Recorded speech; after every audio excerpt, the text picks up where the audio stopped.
A minute late. Man, I've gotten sloppy. Dallin, welcome to the membership. Okay. Justin V, hello. Yo, hello, sunshine. Come into my life. Okay. All right. Lizzie, I love how Sevon is constantly mispronouncing your last name and everyone just goes with it. Disseldinger. Okay. Start with a rope lesson today.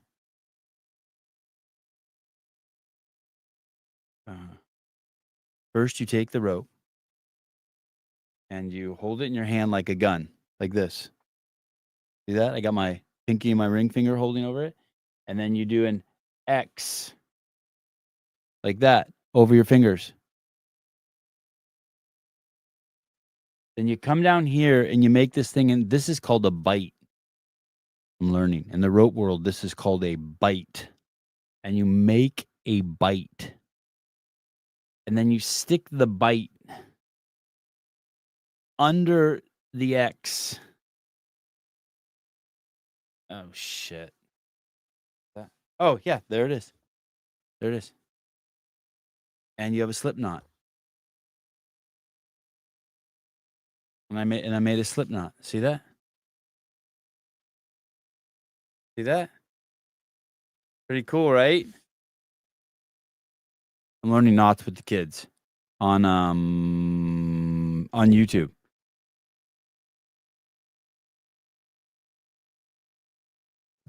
And I guess I never thought of this till now. Someone said, "Are you making a noose?" I guess you could.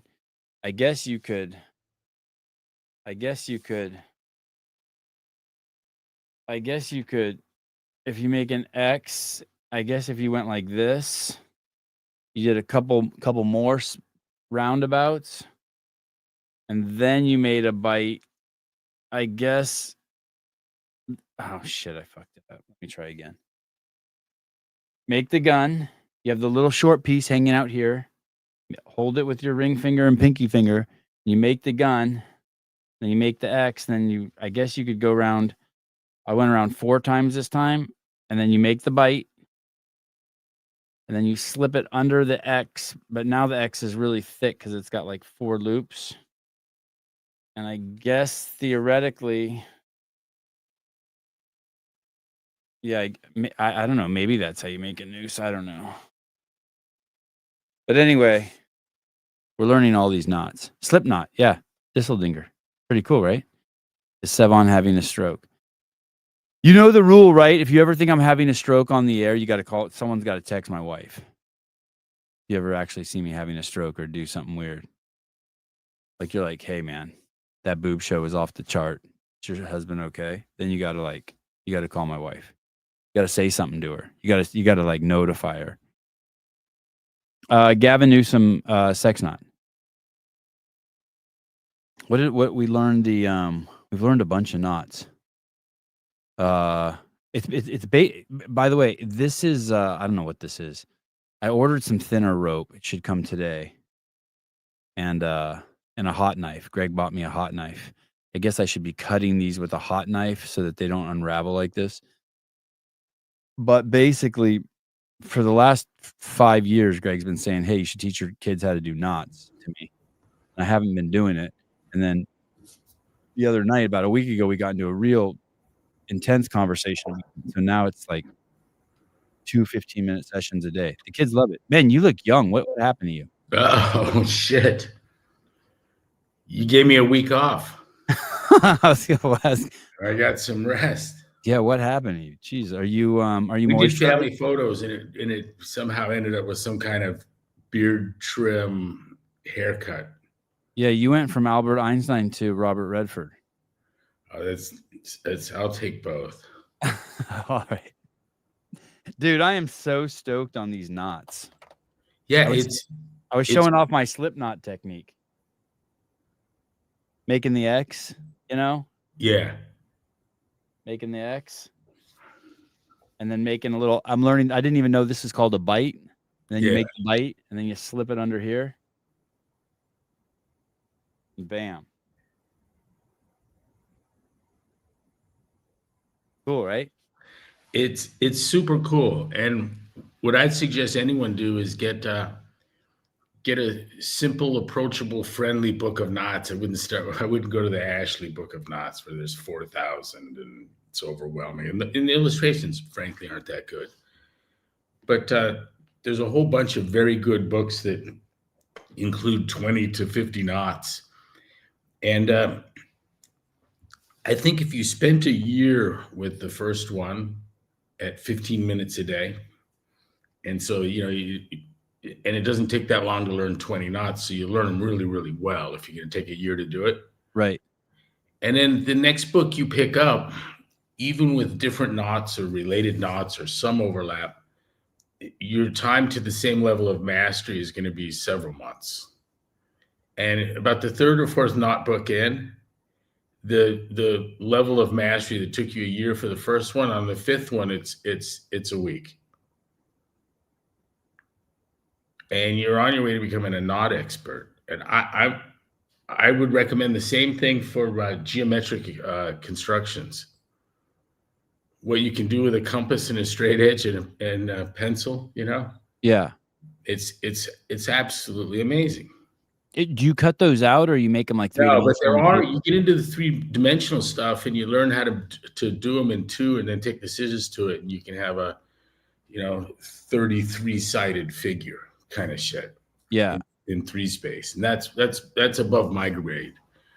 But I'll feed as much of that. I in geometry, I like the constructions, and I always wished we'd had more.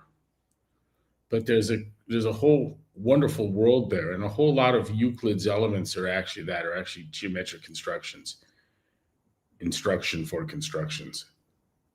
This was the first one we did, and this is a great video. And 2 of my sons cried during the making of this knot, but then now they can all do it, just out of pure frustration. You know what I mean? And now they can do it. And what's fascinating is seeing how, I don't know if it's changing their brain, or I just never noticed this about their brain. If you fall off by chance, not tied in, something horrible happens. You swim for that line, and you can grab it with one hand, and with the free hand, tie the bowline around yourself. And so many other options for tying that will constrict on you. And if you do get hold of it, it's gonna be a lot of drag. It's a iffy proposition, but it's been done. I wonder what the frequency of that is. That's a nightmare. You fall off your boat.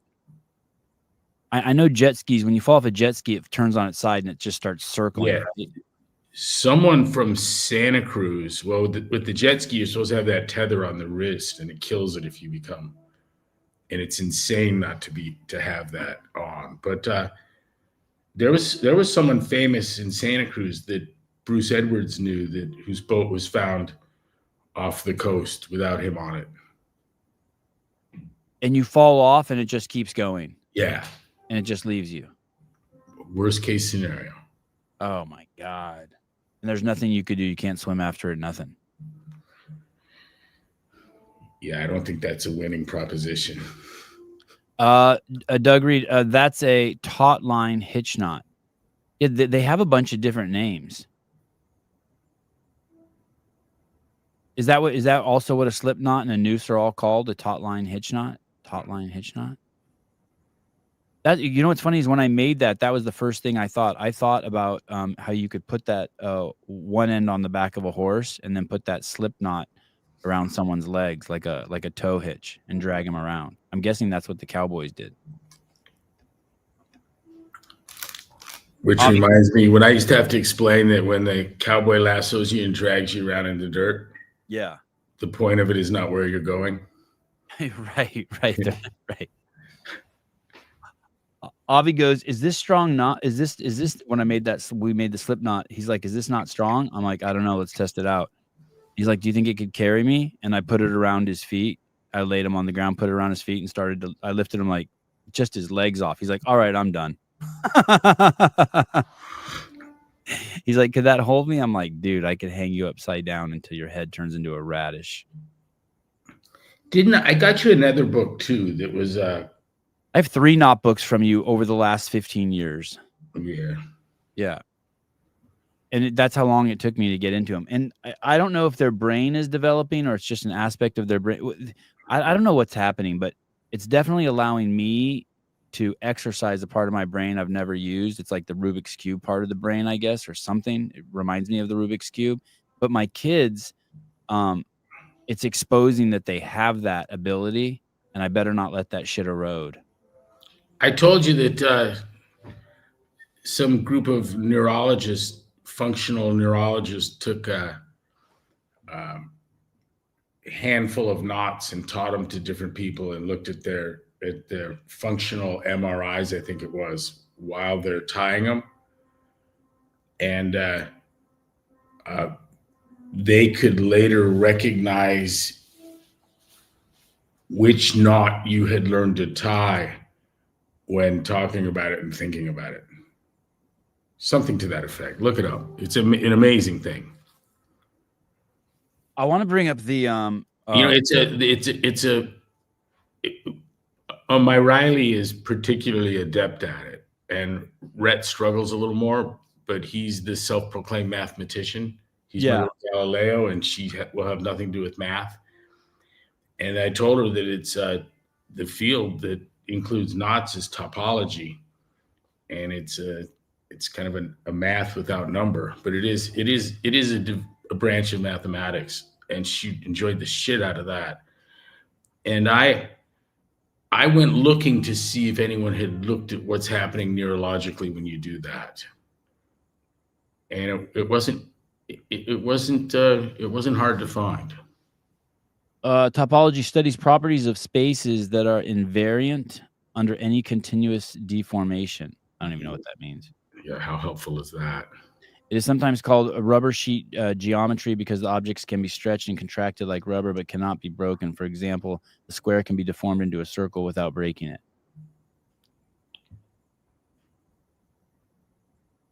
And this is the Wikipedia article on knot theory is actually good. Knot theory. Yeah, check it out. Okay, but I'm going to do that right after this. This is the a couple days ago I was talking to Greg, and he spelt this word for me, TECEUM. It's the name of a company. If anyone's interested, it hasn't come yet, but the stuff that I got, was it the 7mm? That's the one I recommend, the 7mm rope. The 9's a little too thick. The paracord.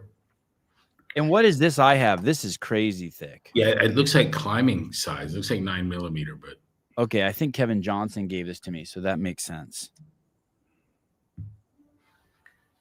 And I think this is the stuff here. I'll end up putting a link to it. 7mm red strong. Anyway, I highly, highly recommend it. I cannot believe how much my kids like this.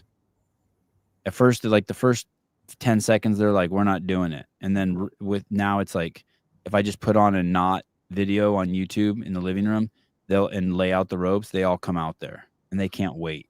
They can't wait to do it. And I suck at it.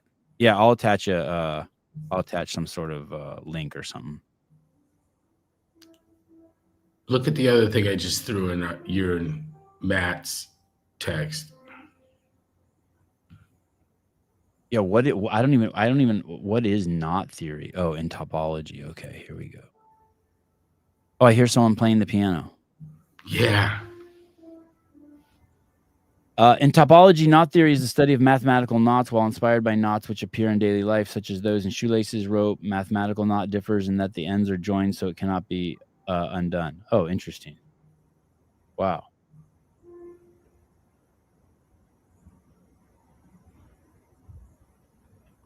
Two mathematical knots are equivalent if one can be transformed into another via deformation upon itself, known as ambient isotopy. Yeah.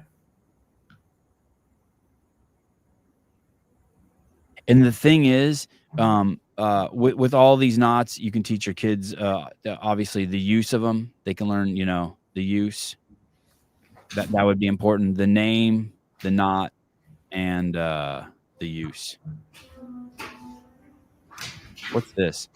Yeah, applications and variants. And there's just, you know, like you get in the constrictor knot and it's a form of a hitch, and, you know, clove hitch, and it's a world unto itself. If your kids get good at knots, they can do well at Sapper School. The Sapper Leader course is a demanding 28-day leadership development course for combat engineers held at Fort Leonard Wood, Missouri, focusing on advanced techniques and critical skills needed across the Army, including demolitions, mountaineering, and troop. That's funny. I was like, you think it'll make you an EOD guy? Is that what these guys kind of are? No, that's what I'm guessing. If they're saying you're good at knots, we got a program for you. I think you're gonna be. Everyone's gonna be watching you with binoculars while you're fucking trying to clip the blue wire, then remove the screw, and, you know, like dismantling a missile that didn't go off. Yeah. It's interesting that they only have Sapper School at one location. The U.S. Army Engineer Center at Fort Leonard Wood, Missouri. Open to qualified cadets and soldiers with a priority given to combat arms and combat support branches, as well as soldiers holding the military occupational specialty of combat engineer, infantryman, cavalry scout, and special forces engineer. I don't see anything about ropes.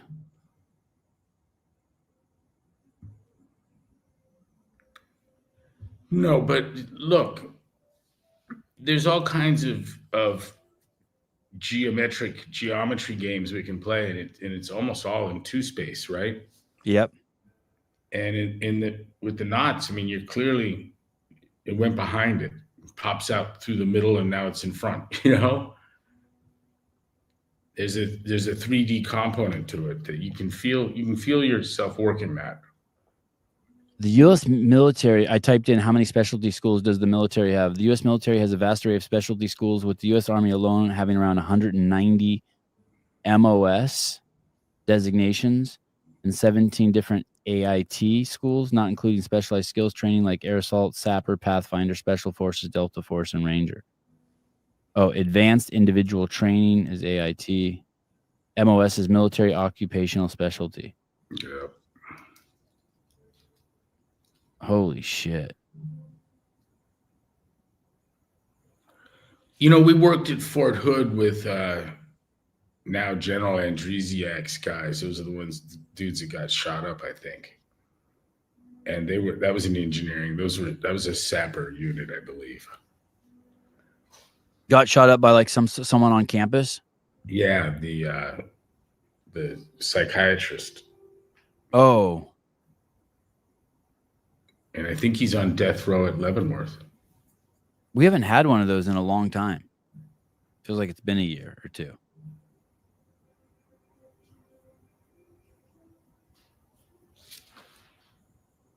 Army is superior.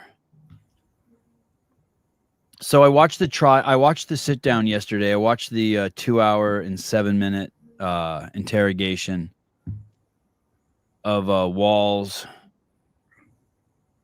Cash Patel. Yeah. Tulsi Gabbard. It was interesting. They asked her a couple questions about what was on the chat and what's going on with the chat, the Signal chat. And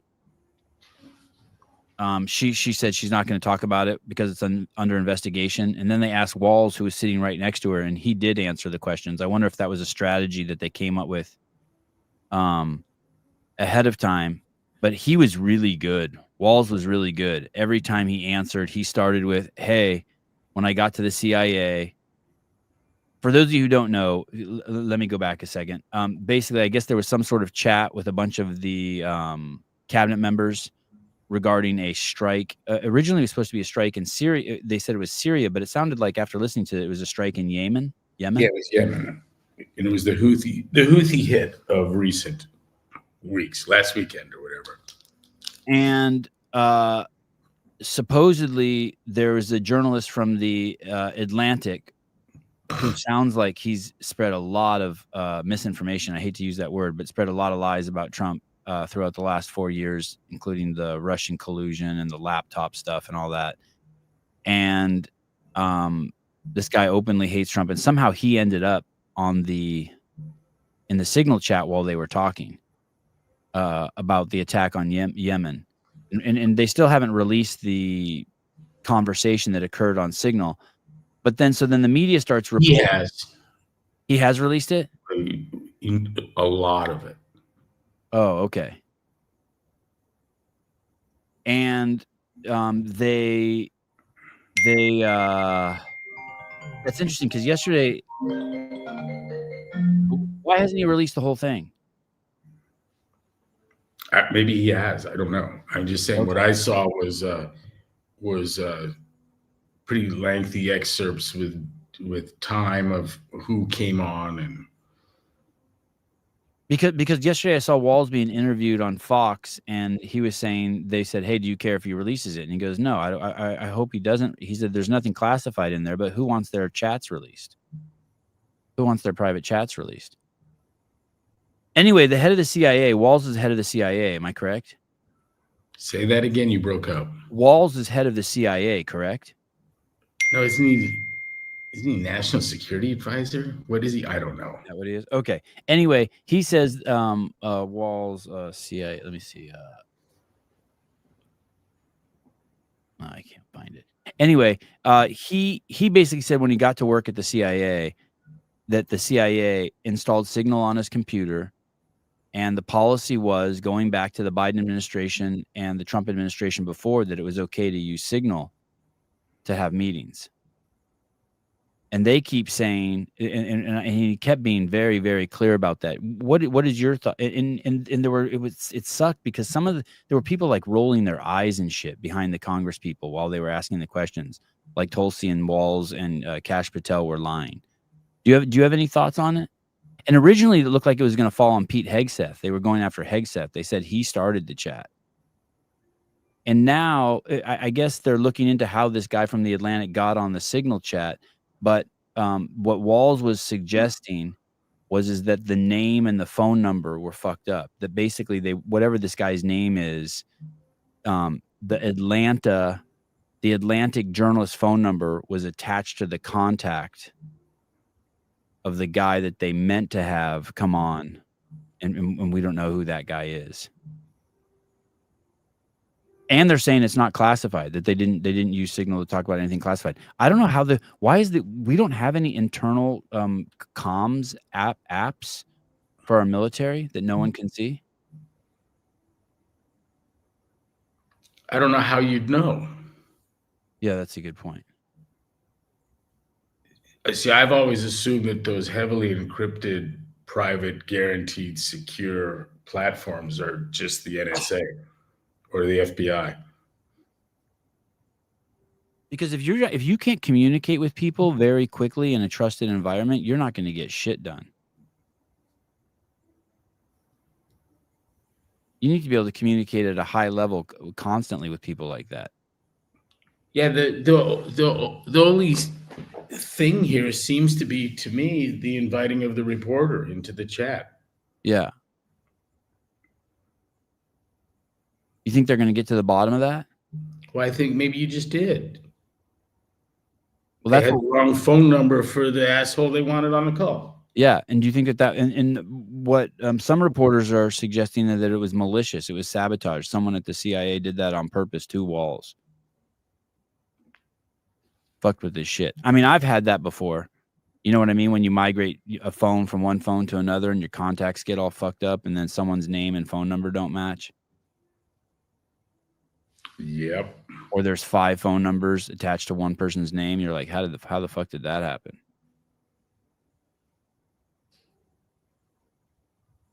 I don't think it's a clown show.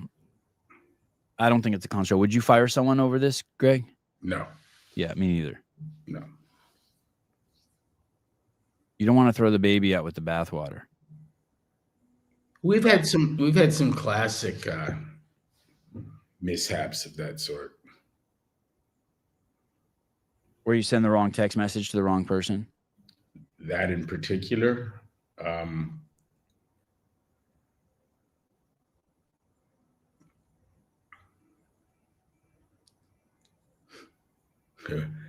We had guy complaining that his trainer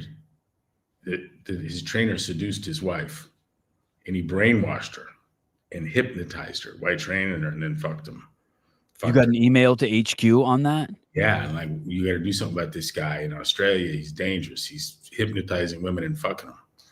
Dear Greg, my wife's trainer hypnotized her and fucked her. Basically, yes. Please close his gym. To the affiliate team, and he wants to take care of this guy before he fucks. So we're like, well, let's bring in legal, and we got a mutual friend of ours involved, and he didn't realize that the dude was in the thread.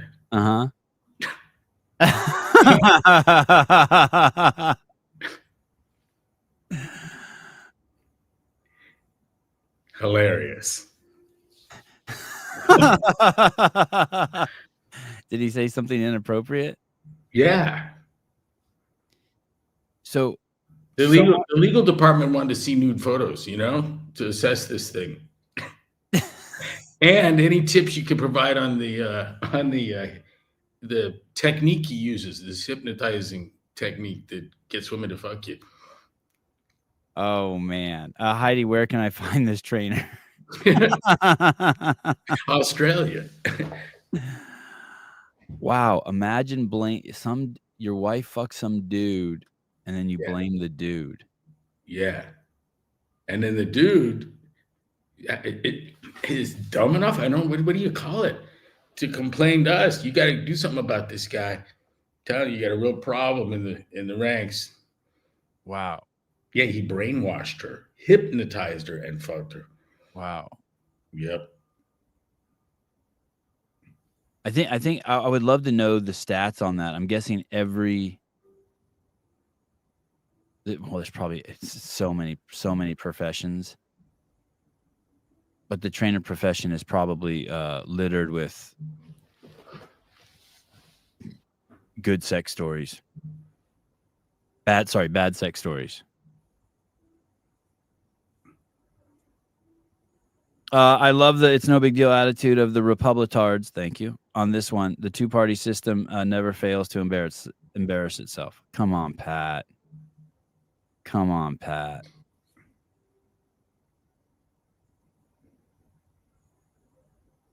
Hey, do you think the Tesla thing is really happening as bad as people say it is? I keep seeing the same cars burning. I know, me too. I can't tell if it's just the news is glommed onto it because it's a fun story, or if it's actually. Well, I think there's something for all biases there. If you're a big Trump and Elon guy, that's horrible, makes your blood boil. And if you thought Biden was a great president and there was nothing wrong with his cognitive capacity, you're all excited to see the Teslas burn. Yeah. Like if you didn't notice that Kamala Harris is fucking stupid, if that passed you by, yeah, you're all fucking just excited about the burning cars. I don't know. Even all my liberal friends knew that Kamala was stupid. They were so bummed. I don't believe that. No, I don't. Nah. Well, I mean, your friends, sure, or maybe you got them to admit it. I would just be like, "Hey, do you like Kamala?" And they would just roll their eyes. They were so bummed. Like they were at the horse track and they put all their money on a lame horse. Someone sent me a picture today that they saw out in the wild. It's on the street. It's a Tesla that's driving, and there's a piece of paper taped to the back of the Tesla. This is in the Carolinas. Oh, yeah. It says, "I bought this car before I knew Elon was a Nazi."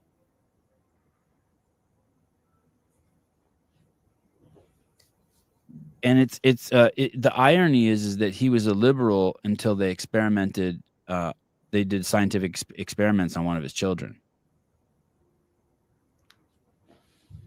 You know what I mean? They told him, "Hey, if you don't transition your kid's going to commit suicide." And Elon fell for that shit. and transitioned his kid. And now he hasn't said it in a while, but I saw it in some interviews about a year ago. Ever since then, it's like, fuck it. That's when I don't know if he coined it, but that's when he said, hey, I'm going to make it my life goal to get rid of the mind virus. That's basically what he's doing, right? That's not fake, Pat. Pat, how do you think that that's fake, dude? There's hundreds of parents who are told that. Greg and I know a parent who tell him what I missed what he was told. Elon? Yeah, who told what? A doctor told Elon, hey, if your kids, if you don't transition your kid's going to kill himself. And that's like, even in that Rolling Stone article you sent me. Pat, that's if you don't recycle your cans, the planet's going to end. That's their line. People that aren't thrilled with that procedure are called transphobes, and they're being blamed for suicides. I mean, that's been testified to in Congress. That if you don't transition these kids, if they don't get their gender affirming health care, snip, they're going to kill themselves. So I would say, maybe a doctor didn't tell them that's what doctors are saying. That sounds like some straight up CDC shit. Hey, it's the same thing at AOC. That handgun violence is a major concern of the CDC. I think Trump fixed that. He took that out of there. Yeah, I'd let him add it, but I want him to add socialism too. Another variance of arrested intellectual development.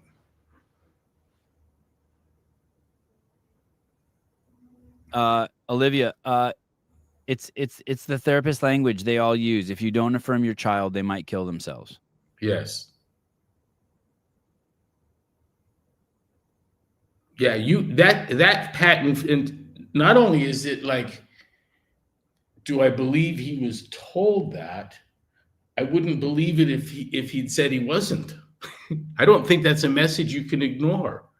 I have no interest in the subject. I've heard it over and over and over again.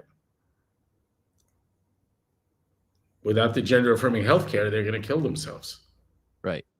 But it's an IQ test. If you can say gender affirming healthcare and not giggle, you're an idiot. It's not gender, it's not sex, it's not affirming, it's denying, and it's not healthcare, it's mutilation. It's Orwellian as fuck. You'd have to you could only coin shit like that in a post Orwell era. And what I mean is he has no relevancy.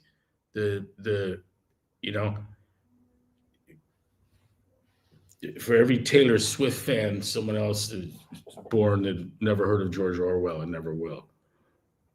I like that. It's not affirming, it's denying. It's not gender, it's sex. Sex and it's denying. not healthcare. It's healthcare, just like the clitorectomies they're doing in the Middle East. Just like that's healthcare. That's advanced gynecology right there. You smash your clit with 2 rocks.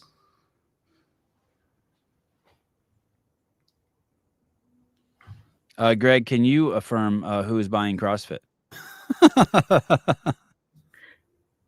Anthony, we have no fucking idea who owns it, but I do know that whoever it is has a profound wish to not have it known that they own it. Oh wow!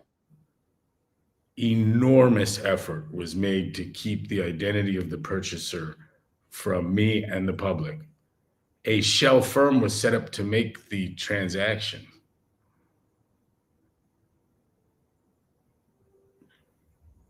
In the selling, one of the more complicated features was the unraveling of our foreign entities in the EU, in Africa and other places. We had they wanted us to get out of those arrangements because under those countries' laws, someone could have forced a revealing of the ownership of the entity. Oh. And so we had to take those away, get rid of those first. shut those down. Doesn't that make it impossible then for the company moving forward to work in those countries? Did they just have to rebuild those? They just would reestablish them. Wow.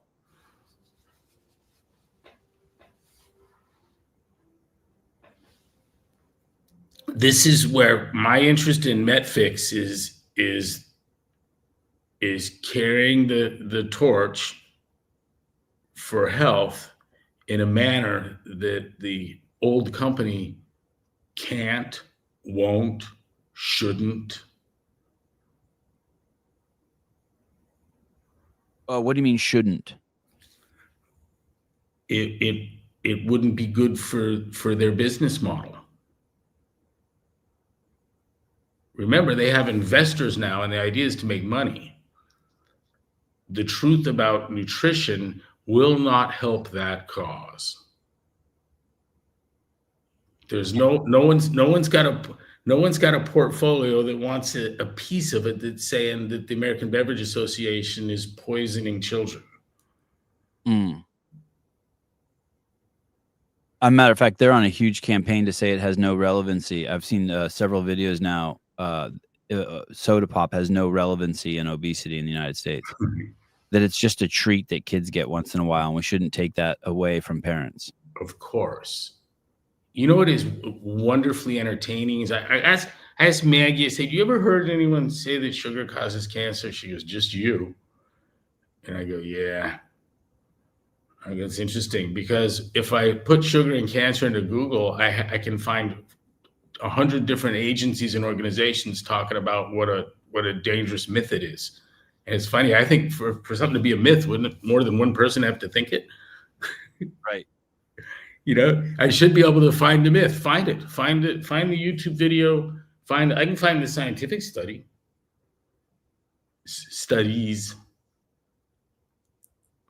The science is clear. Metabolic syndrome, that sugar leads to metabolic syndrome, and metabolic syndrome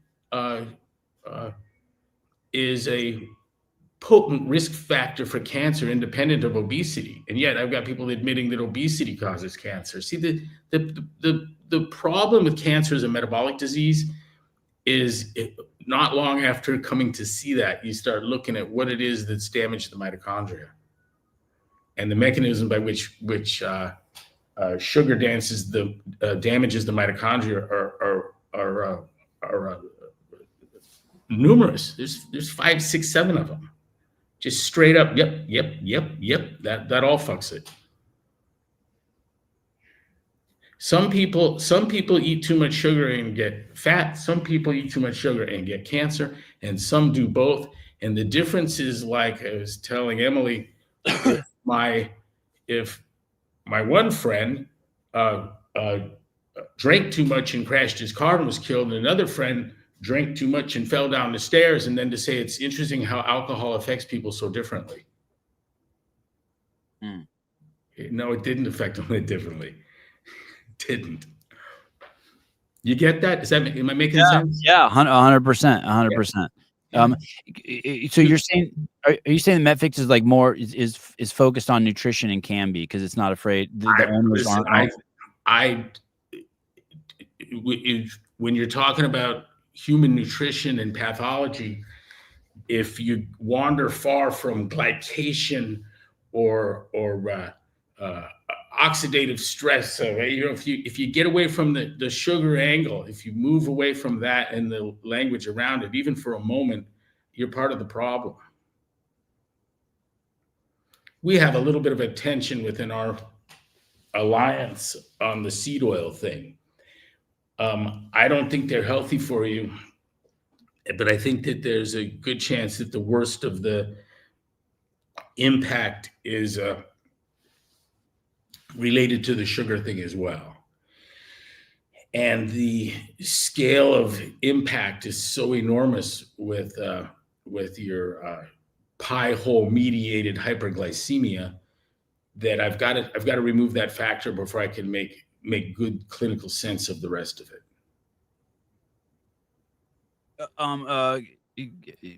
Not exactly like this, but you're saying like just like salt, Salt got a bad rap, but the problem with salt, there's no issues with salt. Your body can process as much salt as you eat, unless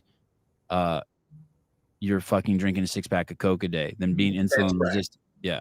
Yeah, the aldosterone that controls at the kidneys sodium release and retention is that system is log jammed with insulin, and so you have a sodium problem when your blood sugar is high, and that's a retention problem. And you have the very opposite problem at euglycemia. We slam your blood sugar, and you hear all these tales of orthostatic hypotension, like someone getting off the toilet and getting dizzy. If you paleo up hard, you're going to need to salt your food. Yeah. I got a after Seafried was on, I got a glucose and ketone monitor, and I've been chasing, the highest number I can get with ketosis. Yeah. And I looked. In my whole life, I've never drank pickle juice, never once. And I would pass by the fridge the other day, and I saw the pickle juice in there, and something called me, and I took a drink of it, and it felt like I came to life. I didn't realize I felt dead before I took a sip of it, and I ended up throughout the day drinking the entire fucking jar of pickle juice. It was, you know what I mean? It was just like one pickle in there, and I couldn't believe. I was like, "Holy shit!" Do you have the 2-strip version of that? Yeah, or the 1-strip? the 2-strip. There's a 1 now. Oh, there is? Yeah. They need to come out with one that just goes on your arm that does everything. Yeah, Seafried said they didn't have one yet. Who makes the 1-strip one? I want to get that. Do you know who makes it? Is it Mojo? Is it the same people? Yeah, it is. It's their latest model. Or it's just coming out. I know it's been done, though. It's really cool. Have you fucked with that machine? Do you own one of those? No, I'm all the monitoring stuff. It's entertaining. I might be temperamentally ill disposed to it. Okay. I remember Microsoft built that wonderful, wonderful wearable that knew the difference between a stationary bike and a real bike. It knew the difference between pull-ups and lat pull-down, and it could score your Fran, give you a time, and knew you were doing Fran, and it could tell you missed a pull-up, and just a bunch of shit, right? Yeah. And you wear it around your wrist. Just amazing technology. And I was pretty much blown away. And then over a few weeks, I realized that I too knew when I was doing Fran, and had a pretty damn good sense of whether I was on a stationary bike or a real bike. Right. I did, this is going to end up in the junk drawer. Yeah. I can count my fucking pull-ups. I count them backwards. It's funny. Do you count your reps backwards? If I know I got them. This is the thing I got. Yeah, I know the deal. There's a 1-strip now. And really, I like it. It's kind of like having someone there that's you're being accountable to, right? You can't develop this. Oh, he did? Uh-huh. Oh, I didn't even know that. Yeah, and they tried to patent, and you couldn't. It was like everything that's important in CrossFit is non-protectable. This was much like that. It's really cool. The absorption strip is amazing. You barely touch with the strip to your blood, and you can actually see the blood rush down the strip. Yeah, like visually, it's pretty impressive. I don't know what the membrane is in there that allows it to do that, but it rushes down into the machine. You just barely touch it. It's cool. I like it. I mean, just as a novelty, as kind of an accountability tool. There's a continuous glucose monitor. Let me take it out of some turf of my friend's work. There's a continuous glucose monitor that's advertised on Fox and CNN, and they explain that it is a useful tool for bringing down A1C. And I guess the idea is you eat a bag of donuts and the alarm goes off and now you know you ate a bag of donuts, and so it helps you not do that next time, is the thought, huh? Well, for me personally, it's not like that at all. For me, it's, hey, I know if and tomorrow morning I'm going to take the strip, and I want my numbers to be good, so I better not eat 2 pounds of pistachios before I go to bed. You know what I mean? It's like someone's watching you. It's kind of like gives you like it's like a authority. It's like a Verta. You're going to be exposed, and you don't Your want to be glucose exposed. monitor is going to call the mothership. It's just going to tell you. Well, it's just going to tell you, like, hey, asshole, like, hey, you're not getting the numbers you want, and you know why? Because before you went to bed, you know. Yeah, this is interesting. We're in a device space in an attempt to address a psychological issue. Right. Yeah. For me, it's all psychological. Right. Well, all of chronic diseases. I mean, not in the physiological impact, but at its root cause. Sedentarism and excessive consumption of refined carbohydrate are one is for sure. The other certainly looks like an addictive behavior. But addictive or not, those are behaviors. Right. Having a Coca-Cola and sitting on the couch not getting up is a behavior. Those are both behaviors. Right. And, upon realizing that it's not good for you, and I think very many people participating in those behaviors can tell you it's not good for them. And they'll also tell you they can't stop. What is that? And then you tell them it's killing you. And they're like, yeah, I know. What the fuck? What is that? Sound familiar, Dale King? Oh, you mean just with even drugs? It is. It's just like that. Right. This is what makes Karen Thompson so powerful. She writes a book on sugar addiction, and whether you're a nephrologist, an endocrinologist, a cardiologist, a molecular biologist in the fight against metabolic derangement, whatever your specialty is that put you at our table, they would all look to her and go, yeah, I think you're right. I think it is addictive.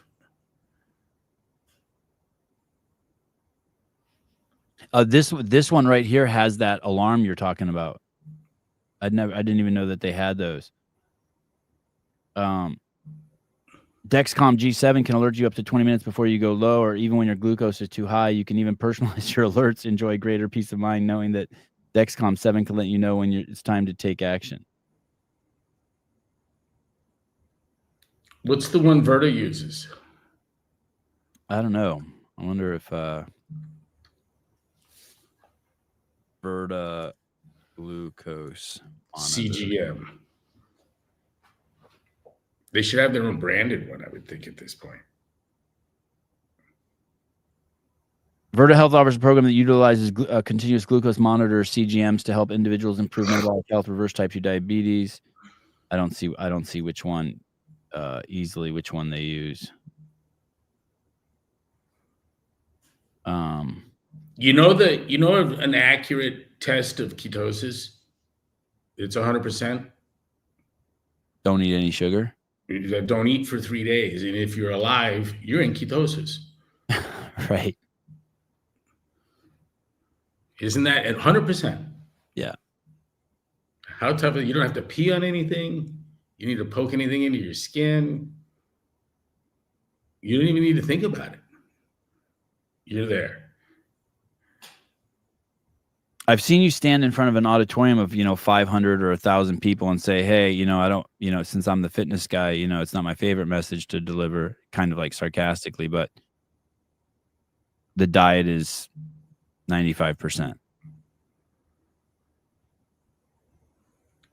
I keep telling the story of Elliot's stepdad. The guy rides his bike to work. He's an orthopedic surgeon, and he plays squash a couple days a week.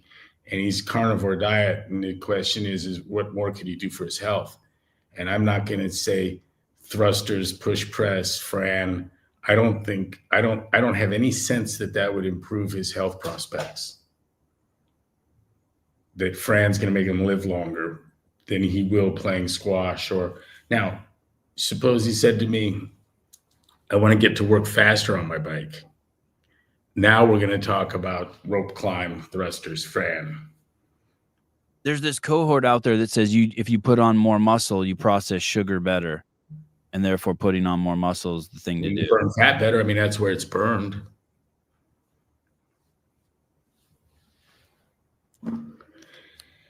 Yeah, I mean, you've got to, you know, you got a bigger motor. It's going to burn more gas,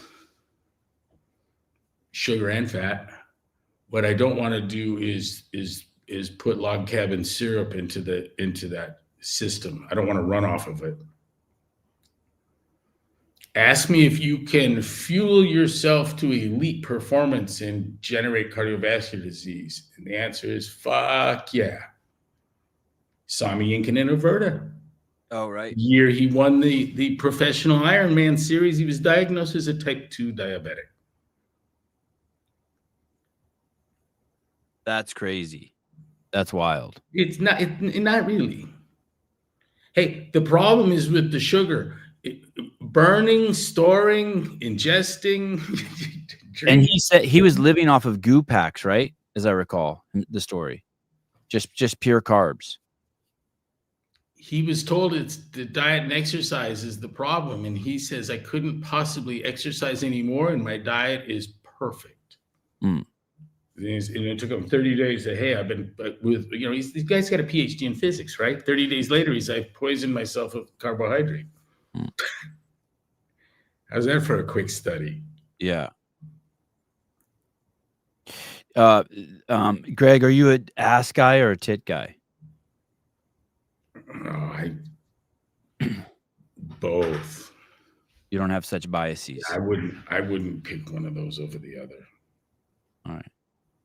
Brianna, Greg's definitely a tit guy. You got that one wrong. Am I? Maggie, am I a tit guy or an ass guy? A tit or tit for sure. Really? Oh, wow. All right. What did study say? Someone asked, and I don't know. I thought I wouldn't pick between those. Greg, do you like TDC's olive oil? Yeah. In fact, I mentioned it to him once before. I've got 42 ancient olive trees, old olive trees, 100, 150 years old, and we're getting close to production again since the transplantation. And I've thought I'd maybe talk to Dave again about mixing some of my olives with his. Maggie. What? You should really try. If you haven't tried Dave's chili olive oil, you should get it.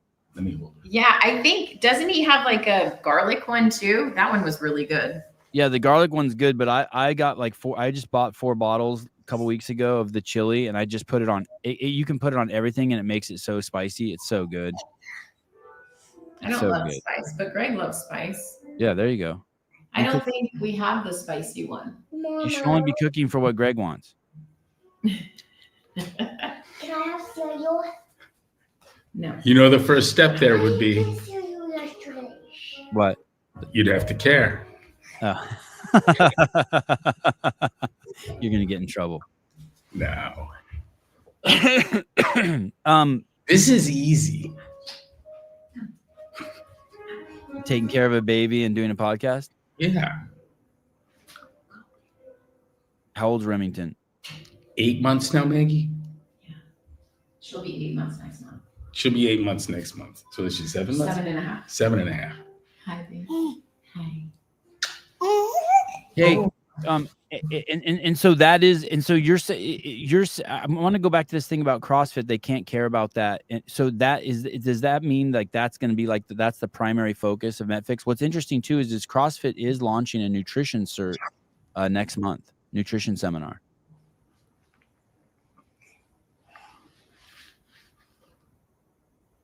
And they haven't had one CrossFit hasn't had a nutrition seminar since Rob Wolf, right?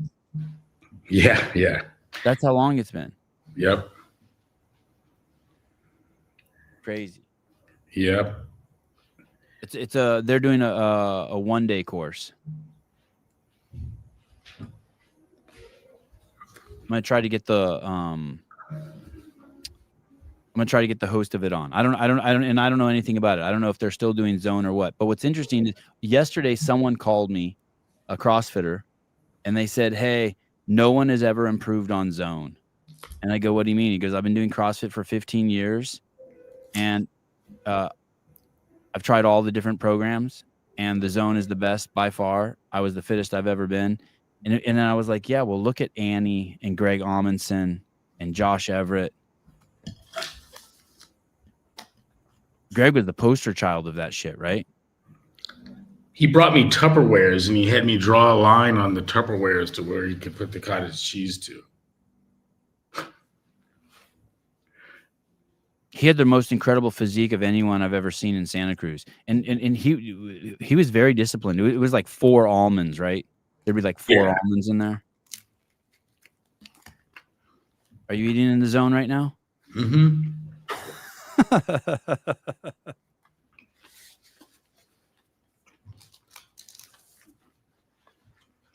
You're doing you're doing another podcast today. You're going on Chris Cooper's podcast. I am. I know. I was thinking for a second that you wouldn't make this one. I was like, I wonder if there's going to be a schedule conflict.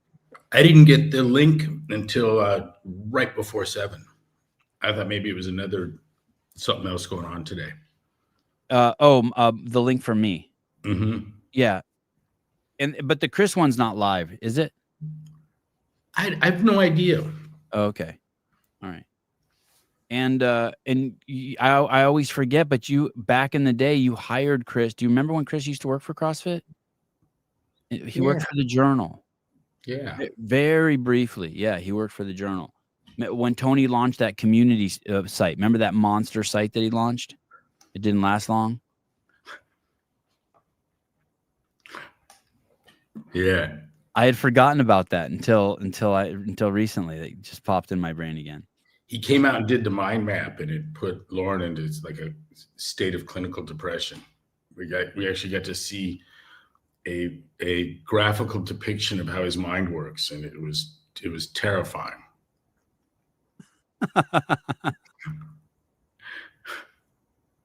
We were hours into the presentation of his idea. Oh, no. Yeah, and he kept clicking onto these this spider web structure, and you'd click on something and there'd be 10 more things, and then click on one of those and it'd be 10. And there might have been, I think we're sitting there thinking, he's got 7 trillion spokes on this fucking thing. And we might be here for the next 1,000 years listening to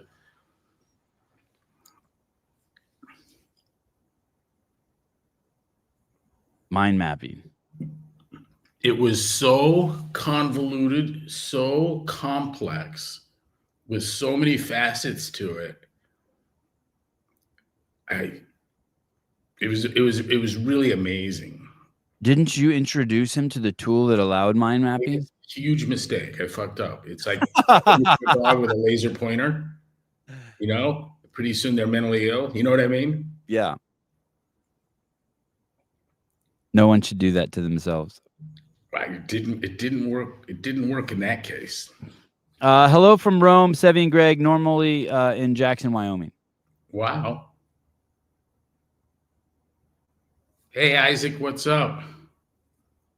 That's how AI works too.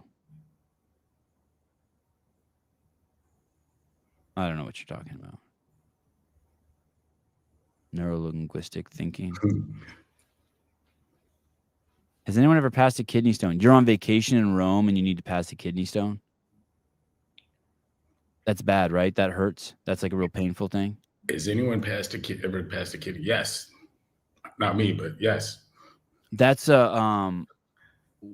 is that? Something has to come out your penis that has mass? Something that has to come out your penis that's not liquid? Yeah, it's a little rock.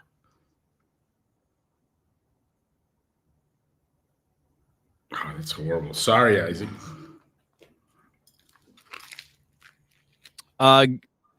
Mr. Greg. Oh, 2 Gregs. Greg C says to Greg G. What was the barrier for CrossFit to infiltrate the K through 12 school space more broadly? How do you get to the youth effectively? We sold CrossFit Kids curriculum to over 4,000 schools. Now, my assumption is that in every case there was some champion that was going to take that material and drive with it. And I know that some of those people were successful, very successful, Saratoga High. And I would have to assume that other places it met resistance. There were entire school districts that were doing CrossFit. I remember. I remember at one point someone's like, "Hey, we need to get CrossFit into schools," and I was like, "Man, it's already in 6,000 schools. There's 6,000 PE teachers teaching it to their kids." I don't think people realized how much, and the methodology is fucking infiltrated everywhere where people care, where someone, like you say, someone cares. Do you remember that school? Do you remember when we went and visited that school? And they didn't we went to this school. It was over the hill in Silicon Valley. They didn't have one white student. The teachers were white, all white. And they told us that just 10 years prior, there were no Indian and Asian kids there. But because of that Silicon Valley fucking explosion in need of engineers. Do you remember that? The entire fucking school was Asian and Indian. Irvine, it was like 72% Asian or something. Great students. Yeah, and great students. And we went into their PE class, and their PE teacher said, "Yeah, these are the smartest and brightest kids in the world. They might as well have the best physical fitness program." And that's because the head of physical education was the dude who was also head of physics, and got the job because no one wanted it at the Brainiac School. There was that if I recall the story correctly, the reason why we went there was Haley had found that place because there was a girl there who had never been out of her wheelchair her whole life, and she started doing CrossFit in her high school class there. Do you remember that? She had to wear a helmet, and she started doing CrossFit, and they got her out of her wheelchair. And me, you, and Dave and Haley went down there. Does that sound? Do you remember that? We made a lot of media about the kids there. And one of the things that was so compelling is that they spoke of all the strength and weight loss, traditional kind of tales. But there was a self-reported increase in confidence that they were pretty articulate about, and it was pretty common. And that was neat to see. That they kind of found a personal courage out of exercise that they weren't getting out of physics and math and violin. Yeah. So this guy's in Rome. I was in the hospital for 9 hours. Oh my goodness. You can break it up with ultrasonically. Jeez, I don't want one of those. Has Greg ever reared a lamb? I don't know what that does. That mean raised a lamb, or does that mean penetrated a lamb from the back? It's good. Maggie did lambs in 4-H. Lambs and pigs, I think. Allison, what's up, girl? Good morning. Love seeing you always. Sevon, ask Greg about the program he was doing and trying to expand with congregations in low-income neighborhoods, Baltimore, Harlem. I can't remember the other ones. I remember that. Sweetheart Allison, she's here in town. She's visiting. And Brendan's coming. And another baby. Yeah. Yeah. I saw on Maggie made a great video of her on Instagram. I only watched it 600 times. What was she doing? Just squatting. She was doing in your driveway. Yeah, she's something else. Yeah. Pregnant women are awesome. Mr. Rambler, Greg, I'm moving to Arizona. What's the best time of month to hang outside and enjoy the weather without being roasted? Oh, geez. Where in Arizona? Yeah, it depends on where you are. If you go, if you're in Flagstaff, which is 111 miles from Phoenix, it's a completely different answer than where you're in Phoenix. In fact, Phoenix has the highest average annual temperature of any municipal area in the United States, and Flagstaff, the lowest average annual temperature of any municipality, metropolitan area in the U.S. Serious? And they're 100 miles apart? Yeah, yeah, and differ in altitude by what 6,500 feet, 7,000 feet, closer to 7,000. And so year round, it's somewhere in between. It's 70 degrees. Yeah, the average temperature in June in Flagstaff is only 79. It's beautiful there. Let me type in Phoenix average temperature. Average temperature in Phoenix in June is 104. Holy shit, 25 degrees hotter.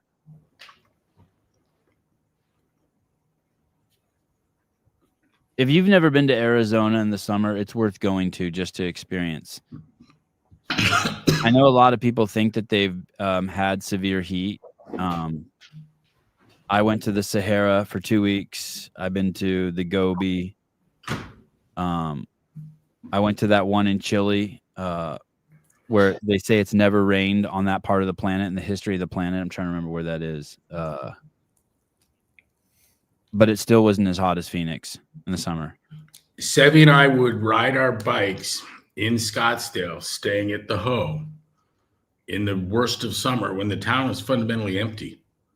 There's no cars on the road, and we're riding our bikes. It's 115 out. And we go into a burger joint and bring the bikes in, and it's freezing inside, and the staff's all shocked to see someone came in. The shops in the mall, many of the stores will have a month where nobody comes in. Like Lululemon will go weeks without someone coming into the store. Yeah, it's here's it's the Atacama in Chile. This place is absolutely bizarre. I think that they have the world's biggest telescope there because the skies are so clear because there's no precipitation there. Yeah. But Phoenix was hotter than this. And I spent 2 weeks there.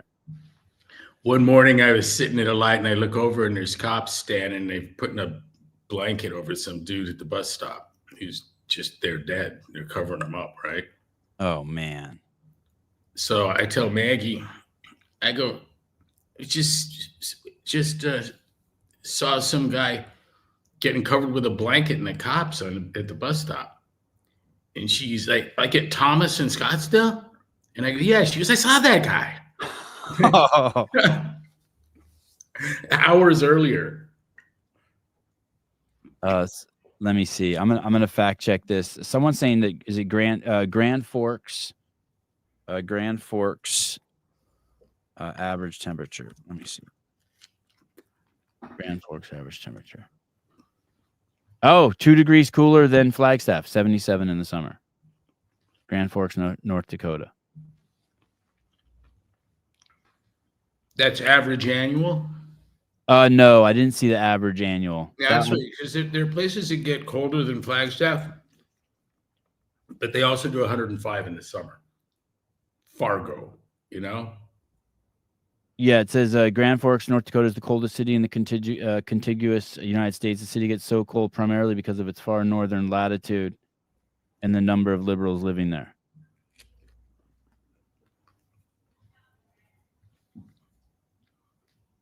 God, I would not want to live somewhere that holds that title.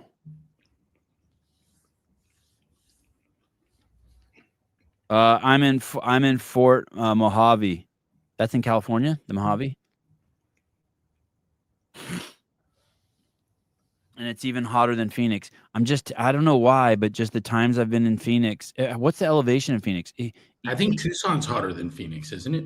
I don't know, but even in the winter, even when I was there recently visiting you, the sun there is just intense. Like it wasn't even 80 degrees, but it's so, for some reason, it feels so bright there. Like it's like a challenge. I have to challenge myself to go out without sunglasses. Wow, 100 consecutive days of over 100 degrees in the summer. Where's that? I think that was here.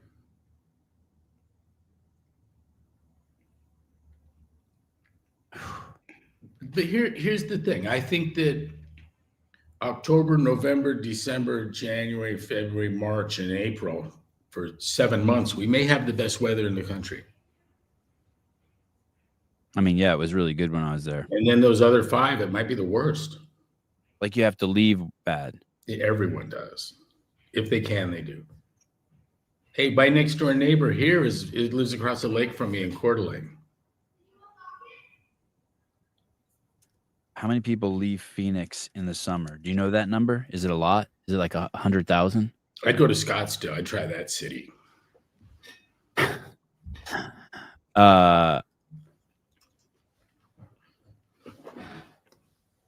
It doesn't give me a number for how many people leave. It says it gets to 120 there regularly. I bet you it's never been 120 in Santa Cruz.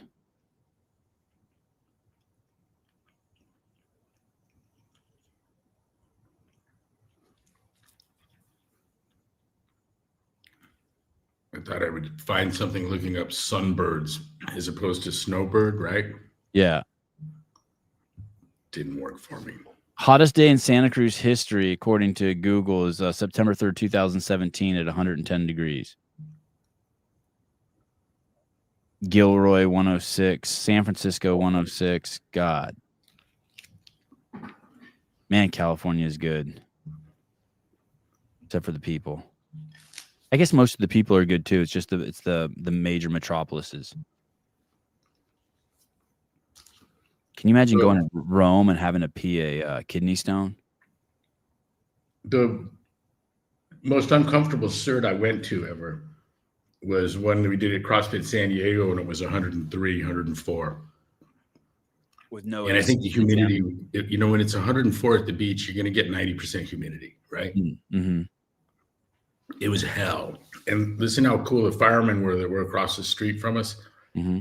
They showed up with a pickup truck full of ice and put in big fans for us and set it up. Without even asking? Without even asking, just, hey, check this out. Dumped a couple of 100 pounds of ice, maybe 1,000 pounds of ice in big fans. And then the fans blow through. You blow the fan through the big pile of ice? Yeah. Holy shit. Yeah, it was super cool. I was very concerned about the day. That you were gonna have participants go down? You don't want to cause heat injury.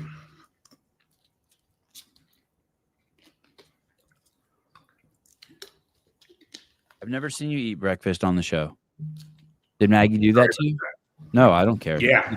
When I hadn't got the link, I thought maybe we were on today. So I had Einstein Brothers, everything bagel, egg, and ham fantasies. And I was actually looking for my car keys when I saw the link came in. I go, shit, I'm on.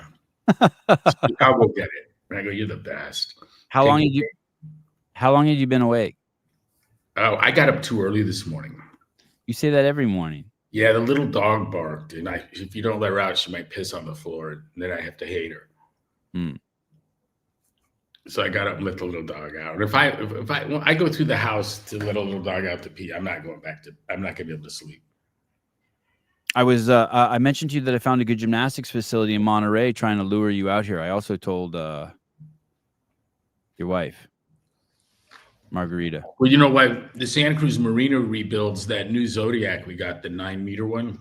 It's we got a slip in Monterey for it. Oh. And so I've got a boat that I want to go visit there. Mm-hmm.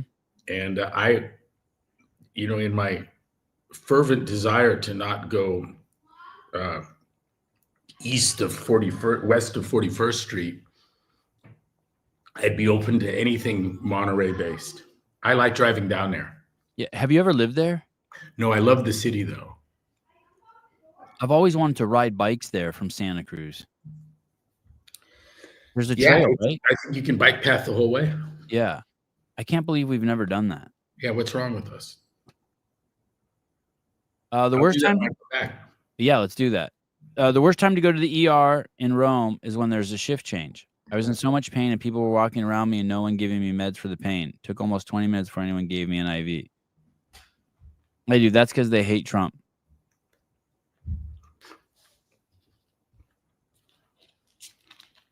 I think my nanos start to melt a little when I run on asphalt in the Vegas in summer. Jeez. I believe that. Oh, you're going to love this next question. Here we go. Greg, do you have any little kids?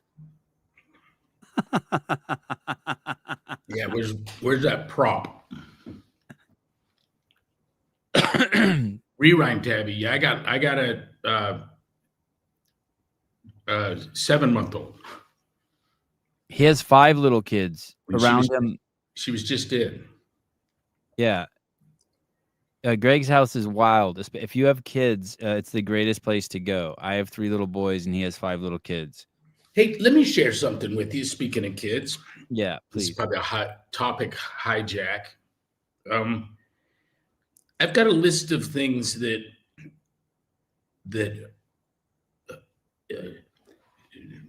errors in intellect that lead to the replication crisis in failed university primary research. Okay. And I got a list of these things that these intellectual errors, and it took me 4 or 5 years to really embrace, understand, and recognize them, but they're not complicated. And I think that the solution lies to an intervention in 4th grade education. I know I said this some at the little gig I did. And, you know, the reason we pulled up short on that second day, I noticed that came up somewhere recently. It was because I could tell by the questions and the reactions that I was so far out in front of what was being received that it was becoming absurd. And the questions were like, fuck. And even Dr. Garrett's, and I'll blame myself, not realizing what I was saying was a little bit stressful and off-putting for me. But like, for instance, I think he thought I was saying that because he felt he had to correct it, that Janes was a better scientist than Stove. And that's like, to me, like saying that Kelly Slater was a much better surfer than Einstein. I don't know why you'd have to point that out, you know? Okay. But these things include simple things like this fallacy of the transposed conditional. The probability of A given B is not necessarily the same as the probability of B given A, that they can be very, very different. Yep. And we see that in the example of the probability that it's raining if it's cloudy versus the probability of it being cloudy if it's raining. Very, very different. You feel that, you know that one. But somehow in medical diagnostics, we have to point that out to physicians and teach them that every single fucking time it comes up. And it's the notion of physical probability. Children need to be taught that probability isn't a physical property. And this was Jane's contribution. But anyways, I got a list of these things that you can start to express to children and I think alter their minds a little when they're older so that they could actually do science. Are you going to give me the list? Yeah, the relationships of certainty and uncertainty, that the pursuit of certainty produces a dead end. The deductivist approach has been a disaster in academic science, and it caused them to miss almost entirely the incredible development in the management of uncertainty, which kind of culminates in Jane's maximum entropy. But I talk about the toxic allure of certainty, the desire for perfect knowledge, prevented the understanding of uncertainty and delayed the scientific development. It's taken whole fields and just run them off into the weeds. I mentioned the fallacy of the transposed conditional. Let me look. It's done worse than take it off the rails, right? It's ruined it. Yeah. It's turned it into something that's not even science anymore. The role of the deductivism, the pursuit of certainty, made deductivism appealing, and we went down this modus tollens falsification route that even infected the Supreme Court's decision, and we see it in Daubert. But these are all logical errors. The assuming that probabilities of physical properties is what's called the mind projection fallacy. And it's created an environment in academic primary research where the predictive strength of models has been replaced with a fallacious inference scheme, null hypothesis significance testing, and its p-values. And another one is the confusion of the probability of a hypothesis given the data and the probability of the data given the hypothesis. That confusion is that inverse fallacy confusion. But to make it even worse, the inference scheme that has its sway with primary research denies probability of a hypothesis even having meaning.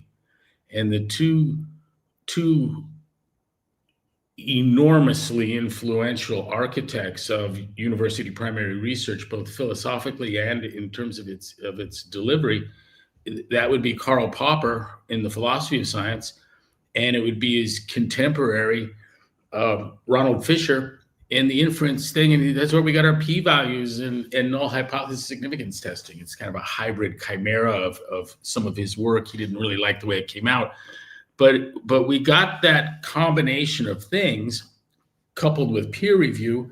We got that in place of predictive strength of a hypothesis. And now we have a corpus of medical research that's tainted. We don't know what of it is complete bullshit and what of it's good. And we don't know how to tell which is which. Maybe. So as a clinician, what majority you do is find which of the research supports the clinical realities that are observables, physical observables. And so for me, I have to tell you that whether the study was performed properly or not, even done or not, if it supports carbohydrate restriction, I'm going to sheepishly say, yeah, that looks like good science. Why? Because it comes to a conclusion that comports with a clinical reality that I can impart on anyone that will let me tinker with their eating.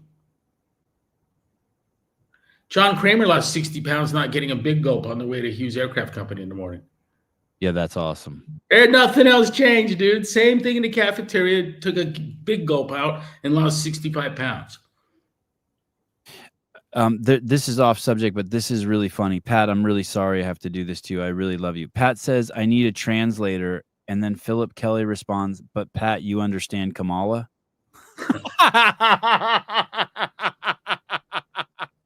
Sorry, Pat, you don't deserve that. You deserve better. We need the dissenting opinion in here.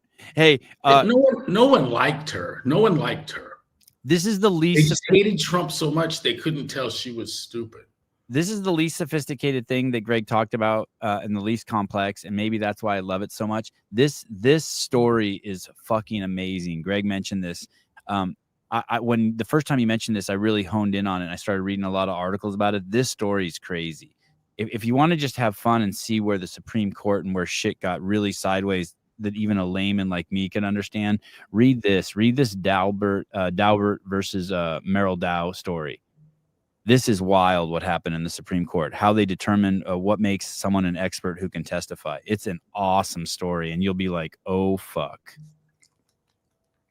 We have two friends that are experts on this material philosophically and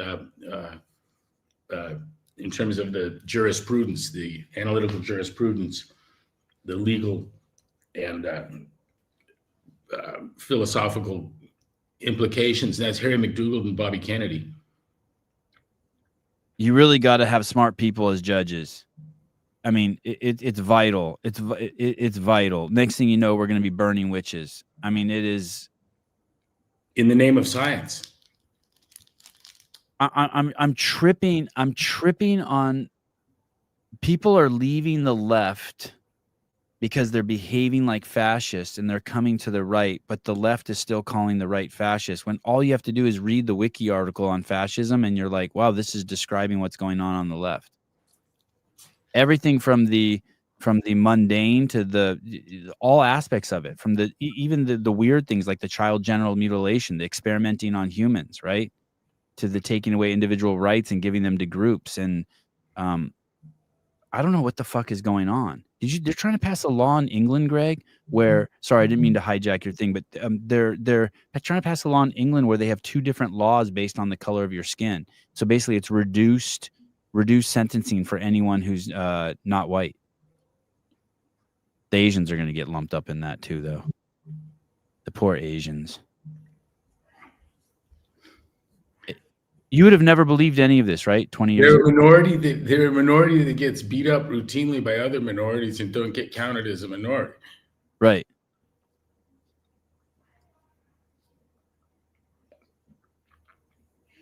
You know why Asians don't need help? Why? I don't know. I just know they're ineligible. Oh. What words are they banned? I can tell you what the liberal motivation is. The liberal assumption is that the Asians are smarter than whites and the blacks aren't as smart as whites, and so you have to help the blacks, and it would be stupid to help the Asians. That's what's going through their heads.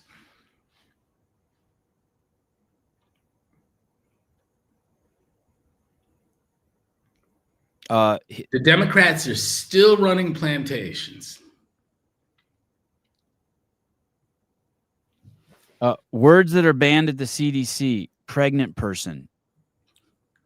You don't like that, Pat? You think banning that word, pregnant person, is bad? I don't even know if this is true, but this is and they're not banned in the CDC. They're banned in CDC research. Assigned female at birth. You're not assigned to sex, dude. You're not assigned to sex. There's male and female and observations made, and that's not assigned. Biological male, biological female.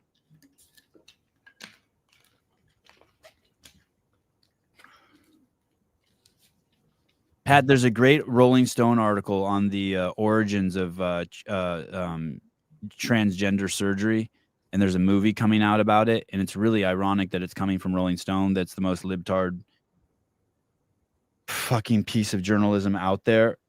Greg sent it to me, but in a nutshell, the first transgender operation done in the United States, genital mutilation, was they were doing a circumcision, and they fucking botched it, and they accidentally chopped off a boy's penis. And so the fucking doctor decided that he's the godfather of fucking transgender surgeries. He fucking decided he told the parents, hey, let's just make it a girl. And they turned this fucking boy into a girl because they accidentally chopped off his penis during circumcision, if I recall the story correctly. And then the doctor continued to molest him and his twin sibling as part of the therapy to get them fucking into boys. Into boys because it was a boy and they turned him into a girl. I mean, it's fucking insane, dude. Those are the origins. Yeah, accidentally. The article is fucking crazy. I sent it to my mom. I kind of felt bad.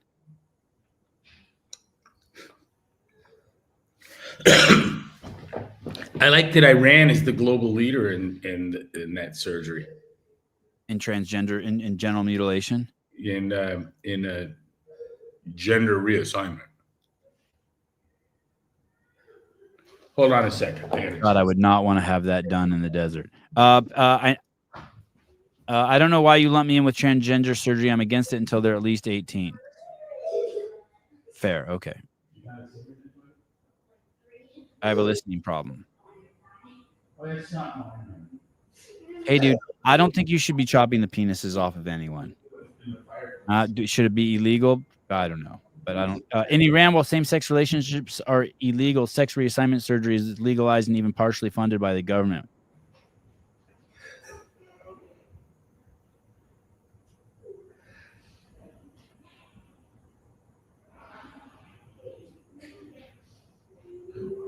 Damn.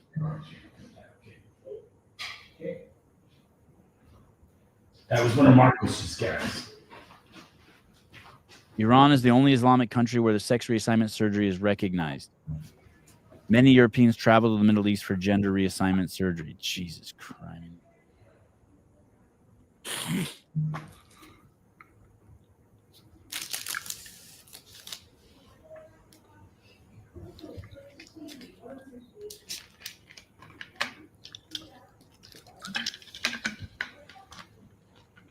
We're going to the botanical gardens today. Oh, that's cool. Is now a good time? Is there some cactus there that's blooming for the first Yeah, time? we've had rain, unusual rain, and the temperature dropped. We were unseasonably hot yesterday. Too soon for 95 or 98. You're a member there, as I recall. Yeah, I did the Jedi Knight thing. I really liked the place. Yeah. That's a I used to go there to the botanical gardens in Berkeley a lot as a kid. It's a good hub for liberals. Liberals like plants. Yeah, this has got it's one of the finest collections of Orchids? cacti anywhere. That makes sense, right? The kid that launched the thing was in his 20s when in the 1930s he drove a flatbed truck through Mexico and came back with it loaded with specimens, and a lot of those are the largest known specimen anywhere on the earth right now. And it's an interesting thing to see, fascinating, marvelous to see a cactus that you recognize but never have seen it overhead before, you know? Yeah. Because it's meaning because it's big and old. There's one there that's 50 or 60 feet tall. Oh yeah, this is cool. Is it big? Yeah, it's a big facility. There's a lot to see. It's a treasure. You think you'll come home with something, right? You'd want to do if you came out this way, and I don't have a lot of those. Say that again. It's a place you take people. Yeah, for sure. I remember some scientist came out and visited you, and he said he always from Europe, and he always wanted to see a rattlesnake. So you hired someone to take him out and show him a rattlesnake. Do you remember that? Yeah, Anton Garrett. They put a little safari hat on, and they took him out and rustled up some snakes. Does Greg have any thoughts on methylene blue as a cancer treatment or usage for mitochondrial health? No thoughts. I'd deflect all that to someone. Will you come home with anything from the botanical gardens? Like, will your kids be like, I want that? Say that again. Will you come home with like a little cactus from the garden? Like, if I take every time I take, No, they have a cool gift shop. I might. Yeah, my kids always want to buy a cactus from Home Depot. Always. Yeah. Maybe I'll go to Home Depot to the gardening center just so I can do what you're doing. Say what? Maybe I'll go to Home Depot to the gardening center today just so I can kind of be in sync with you. Go to Nice and Marks. Have they limited the mountain bike travel up there? I don't know. Did you hear that? Yeah. Have you pedaled up there? Have we done that? I've done that with you. Yes. A couple of times I did it with you. Don't you want to do that again? Yeah, we did. You think they did it for environmental reasons? Conservatory? Yeah, I think there was some wear and tear or something on the trail. We did it on regular bikes and electric bikes. And the electric bike was scary as shit coming down, but fun. Because it was heavy and fast. It was fast. And I felt like way more confident than I should have because the tires were crazy. Yeah. Sevon takes his kids to Petco and pretends it's a zoo. If we had a Petco here, I would do that. Hey, you know, I've got Petco doesn't bum me out. Someone's gonna love that bird or snake or goldfish and take it home and love on it and give it a good life. Everything in the zoo's fucked. Yeah. Did you see that footage of the great white shark? A guy was in a shark cage and a great white shark got into the shark cage. A fucking huge one, Greg. Have you seen that footage? It just came out the other day. I don't want to ruin it for you. The footage is unfucking believable. You won't even. I wonder if I could find it. Really quick. Is it a recent thing? Yeah, it's recent. Well, I saw it recently. Christian, I've been looking into this as well. Also took ivermectin and fenbendazole also as an alternative treatment. Hey, look at what Seafried was saying that stuff will work. He implied that would work much, much better if you were in ketosis when you took it, by the way, like much, much better. He basically, when he talked about it, he basically made it seem like you had to be in ketosis. If I remember correctly, there's whole websites. There's whole websites with videos that give the whole Thomas Seafried protocol. If someone's interested, he didn't. I asked him about him, and I pulled up the websites, and he said he didn't. Not that he didn't condone it, but he didn't endorse it. He said so, but they give him credit. There's like a Thomas Seafried YouTube fan page, Shark and Shark Cage. Let me see if I can find this video. This thing is nuts. Oh, I found it. Oh my God, I found it. This is nuts. I think this is it. I guess all Shark Cage videos look the same. We'll find out if this is it. Okay. Oh my God. It's in there with the dude now. I don't know how it got in there. Swam. And there's a dude in there, Greg. There's a guy in there. In the cage. Oh my God. Time to take your hats off, boys.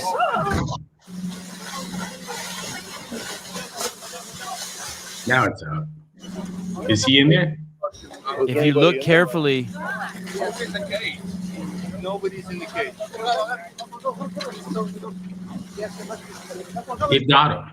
Somebody in the cage? Yeah, somebody's in the cage. Somebody's in the cage. Oh my God.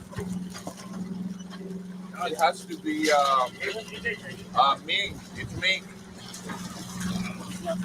oh my God. Okay. Oh my God.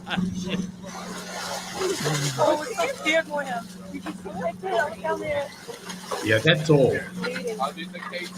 That's nuts, right? How about when this shark comes out of the fucking cage, dude? What is the role of the support crew? Fuck, who knows? But when this shark comes out of the cage, it's you can't even believe it. That thing's bleeding too, right? Yeah. Was there anybody in there? Nobody's in the cage. Yes, ma'am. Yeah, I gotta go, Sevi. Okay, we left on a high note. Oh, he's missing an arm. No, Is he? no. Wouldn't that be awesome? Hey, that thing wouldn't even have to bite you. It could just bump you and you'd be dead. You know what I mean? Its body. Oh yeah, thrashing around inside there. Yeah. Yeah. Fucking bang your head against the fucking side of the cage and your head pops open like a pumpkin. That's the VIP. We're gonna go out on the Zodiac and insert ourselves in the whale watching. Yeah, let's do it. You went with me and the Portland kids, right? No, I didn't do that. It was super cool. Yeah. But the people that were really having the best time were the people in the smaller vessels that were trailing the big boat. Because the whales were coming up between them and us and much closer to the little boats. Hey, weren't you just following a whale watching boat or something? No, we went on the whale watching boat, and I was watching all the boats following the whale watching boat, and they were getting the better experience. Oh. The poaching. All right. All right, buddy. Wish That's you were something. here. Yep. Wish you were here. Bye. Bye, bud. Another successful episode.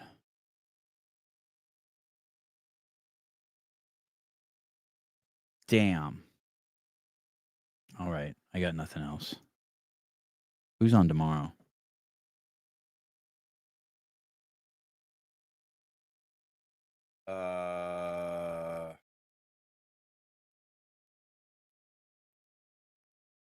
Tomorrow. I've always wanted to know what Coaches Congress is. So the founders of the Coaches Congress will be here tomorrow. That's that European thing. I think Froning spoke there last time. And then Friday, OG CrossFitter Jeremy Thiel, film with Jeremy at the 07 or 08 games. And he is also the guy who runs TFX, which is, I believe, one of the semifinals. There's one called, what is TFX? The Fittest Experience? So there's TFX, Mayhem, NorCal, Syndicate, maybe Torian, maybe something in Europe. These are all pathways to the CrossFit Games. So he'll be coming on. Saturday, this is really important. Hans, listen to this. This is for you. I feel a nose hair rubbing against the mic.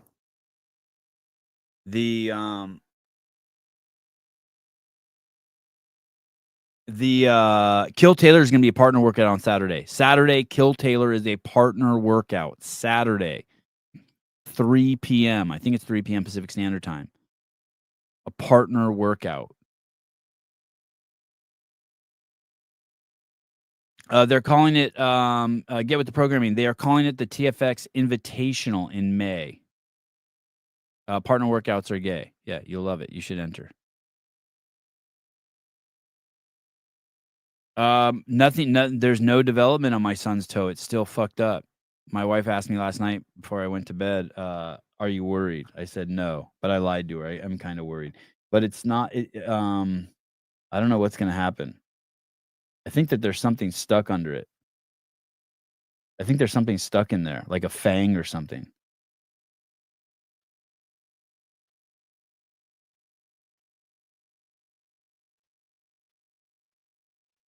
Oh, shit. It looks like, oh, shit. Look at this. Oh my God. The home of Kill Taylor is hosting CrossFit HQ. Look at that. I had no idea. There's Andy Hendel. He's the owner of CrossFit Charlotte. This is where Kill Taylor takes place every Saturday. And then there's Dave Castro, J. Owell DeCoons. I know this guy's name. I can't remember his name. I think this guy was a SEAL also. Don Fall. Don's looking yoked. I don't know who any of these people are. I'm guessing that maybe these are some other executives at HQ. Wow.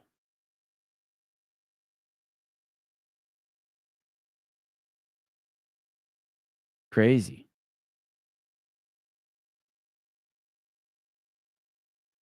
God, this chick looks familiar. Who is this chick? That's not Nicole Carroll, is it?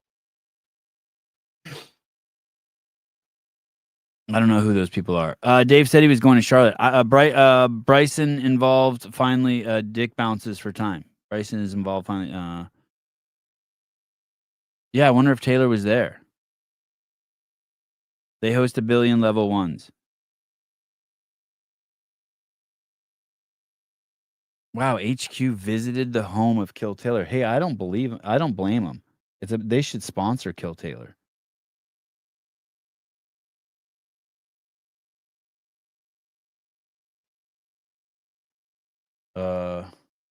What's this? Oh, let me see this. Let me see what this is. Miss Khalil, Carrie Pierce. Shit, can I get both of them on the page? Let me see what's going on here.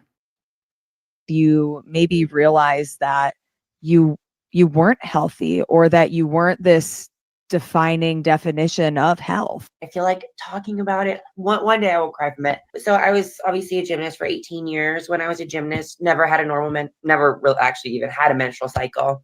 Then at 19, start birth control. That's going to help you start a period. It's not a real period. And then later on, like, you need to do birth control, start your period. And then whenever you talk to doctors, they're like, oh, you're active. That's why you don't have a period. And I don't know. I guess I always just listen to their advice. Like, okay, yeah, I'm active. Like, that's why I'm not having a period. But I don't think there's a lot of education, or there's not a lot of push for it to be talked about. Or if a doctor is just like, oh, you don't have a period because you're active, that's fine. I even know a lot about the human body. I know a lot about health.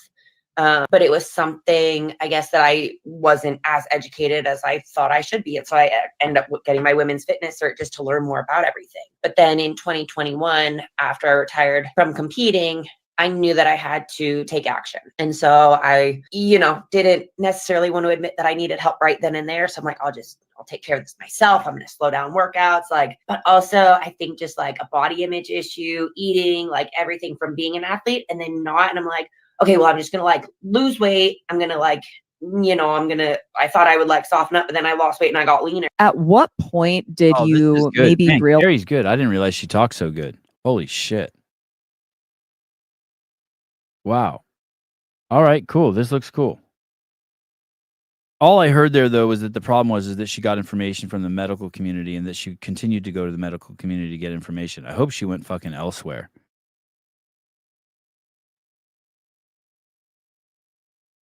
Wow. Good job, Carrie. Yeah, that pussy needs to be bleeding. Monthly.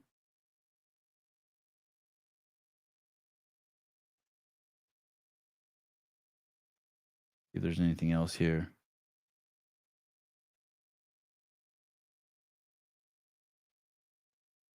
I watched some of the Mayhem podcast yesterday. I think Rich was as flabbergasted as Taylor was that the Big W didn't have any squatting in their qualifying workouts. I also think that Colton destroyed their workouts. Absolutely destroyed them. Oh, let me see. Let me see this. My wife just sent me a photo of my son with the fucked up toe trying to walk. Oh, he can walk a little bit. Oh, he can walk. He's walking. Oh, he's walking. He touched his toe. God, there's been a lot of crying in the house around that toe. Oh, that's good. That's awesome. All right.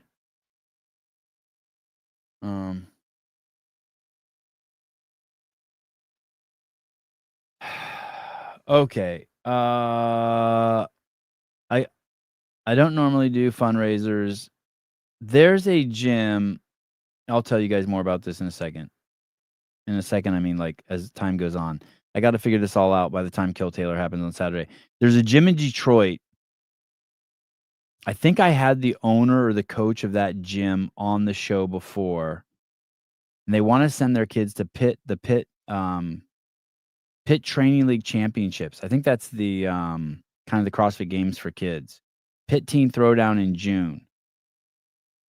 And they're doing a rowing fundraiser. All right. I can get behind that. I can totally get behind that.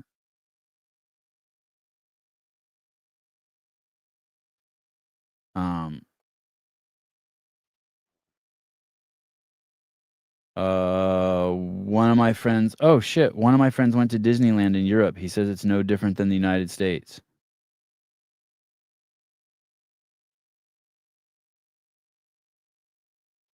Oh man. Listen, this partner workout on Saturday for Kill Taylor, like this is going to be an easy money to get. I just got a text from Taylor saying he hasn't worked out and he's still peeing out of his butthole. The only workout he did was Kill Taylor last week. So I wonder who his partner is going to be.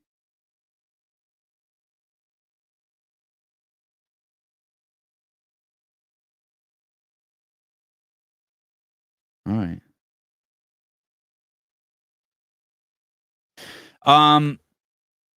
This I probably should save this, but I'm not going to. Where is it? All right, here we go. Audrey sent me this yesterday. I cannot believe how good this is.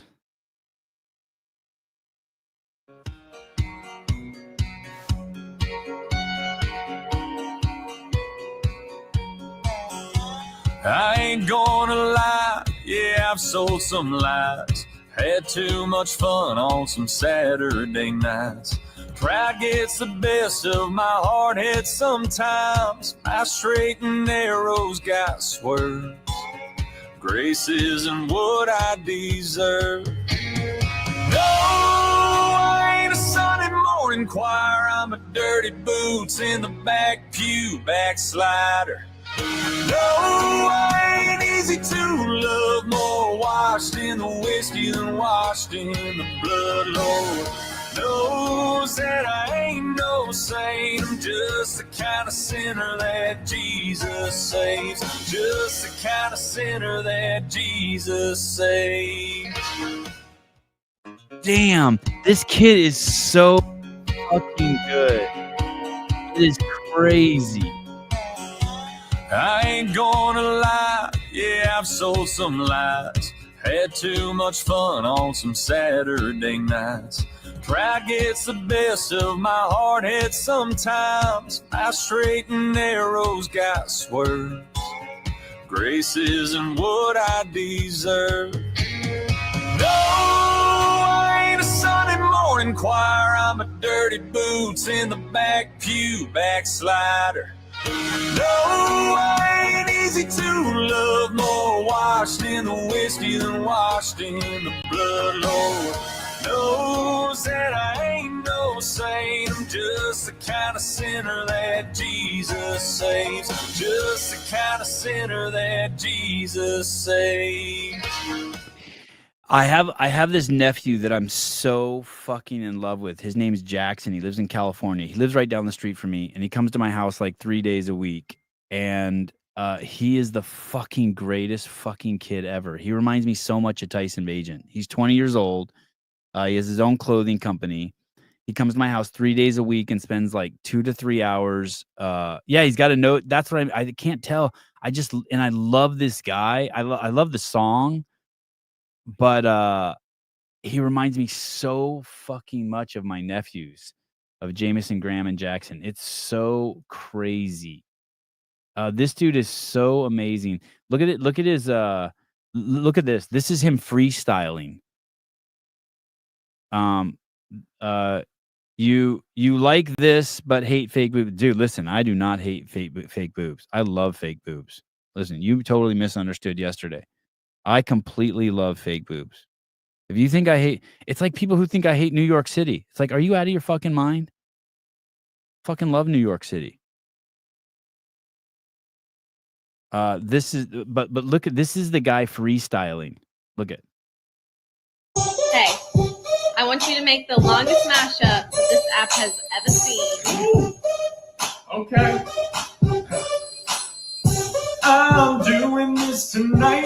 You're probably gonna start a fight. I know this can't be right, yeah, baby. You can tell by the way I use my walk. I'm a woman's man, no time to talk. Thinking about a little white tank top sitting right there in the middle by me. Well, you can find me in the back of a jacked up tailgate. Sit around watching all these sexy ladies wanna paw with us, yeah, and a call with us, and no war with us, yeah. Never made it as a wise man, couldn't cut it as a poor man stealing. If I were crazy, then would you still call me Superman? Cold 45, 2 zigzags, baby, that's all we need. We can go to the park after dark, smoke that tumbleweed. Check it. Billie Jean is not my love in the end. It doesn't even matter. Tonight, there's a party on the rooftop, top of the world. He's crazy hot, right? He's crazy hot. Oh, the music's hot. Oh, yeah. But he's crazy hot, too. You hate him? Are you kidding me? What the fuck? You want me? I want your baby, my sugar boo. I'm levitating, having girl problems. I feel bad for your son. I got 99 problems in the bitch ain't one. I buy a yacht with the flag saying chillin' the most. Then rock that bitch up and down the coast. The devil went down to Georgia because he was looking for a soul to steal. He was in a bind because he was way behind and he was willing to make a deal. And he went to the hotel, motel, holiday inn. Well, Jesus, walk out, show me the way because the devil's trying to bring me down. Here's your one chance, fancy, don't let me down. Pretend that airplanes in the night sky like shooting stars. Yeah. One thing I ask of you, well, let me be the one you back that ass into. Well, if you do, that's OPP and you're not down with that. But if you don't, here's your membership to the window. Damn. God. How you gonna do it if you really don't want to dance? He's so good. I can't even get my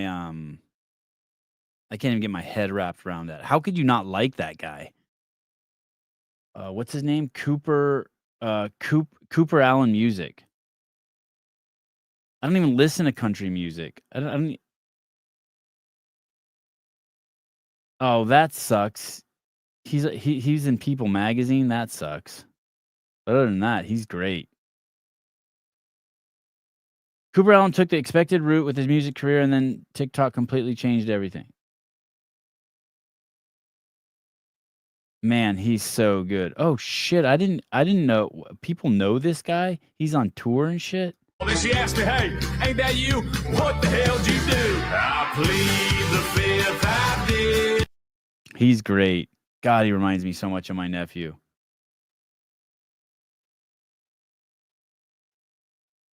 Oh, here we go. I told my mom I wanted to show her my favorite love song I've ever written. She thinks it's about my wife. Uh-oh.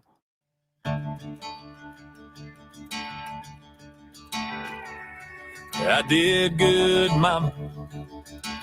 This time I went out, kicked my coverage. Good, mama. Carolina eyes, Hollywood smiling, no drama. Think she might be the one that I know that you've been praying for. My Okay, I can't watch that. I'm gonna cry.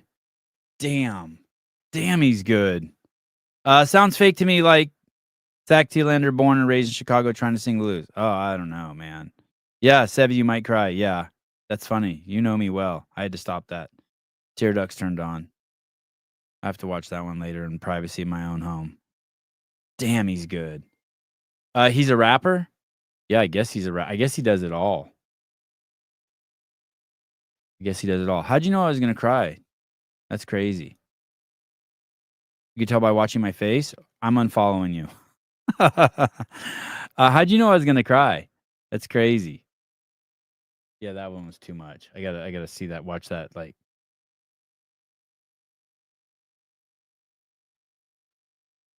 Man.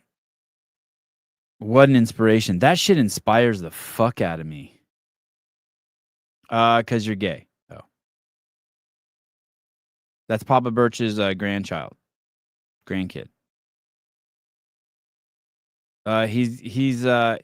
He's giving gay Tyson Bagent. Oh, you know what? I'm gonna send that Jesus song to I'm gonna send that Jesus song to Tyson. How do I do that? Copy link. I wonder what he'll think of it. I wonder if he knows this guy. I sent it to my nephew. He looks just like my nephew. He looks just like my nephew Graham.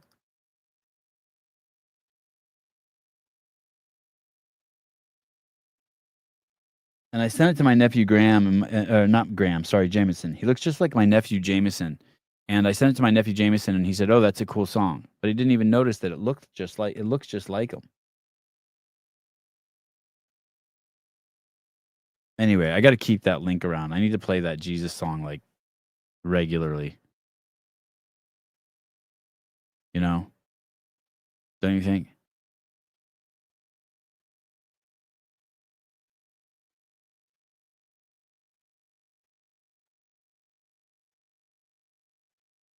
Anything else I need to Oh, yeah, I got to tell you one more thing. All right. Here we go. Do you guys remember this chick? I was in an argument, I think it was with Chase Ingram. And there was a workout.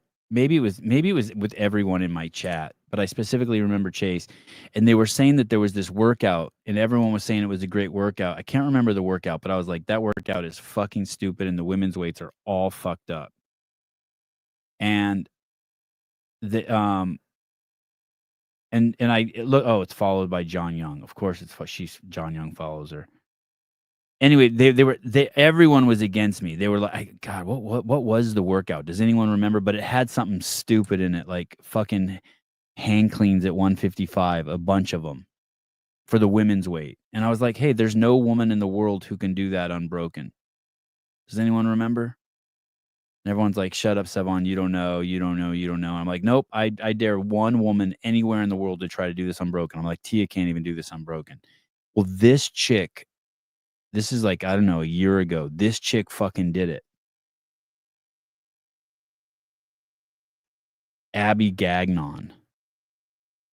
How can you not forget that last name? Abby Gagnon. Sounds like a keeper. Anyway, this fucking girl won. Let me go to the CrossFit leaderboard. This girl fucking won 25.3.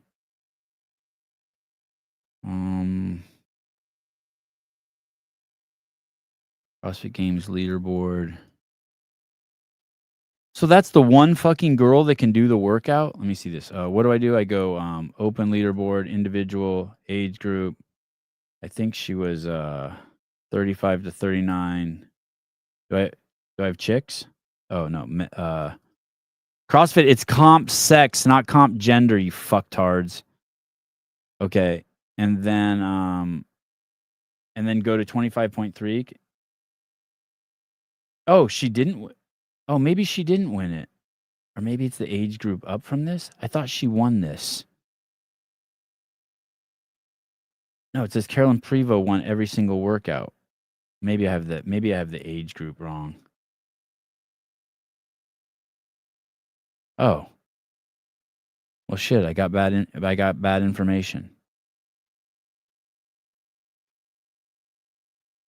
Maybe it's by region. Let me see. No, Jamie Latimer won that.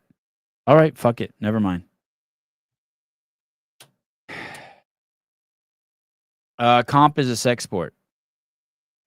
Anyway, I heard she did really good in the open. Someone's like, dude, she's a beast. She killed the open.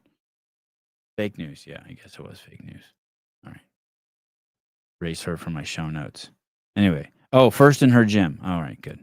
All right. Thank you.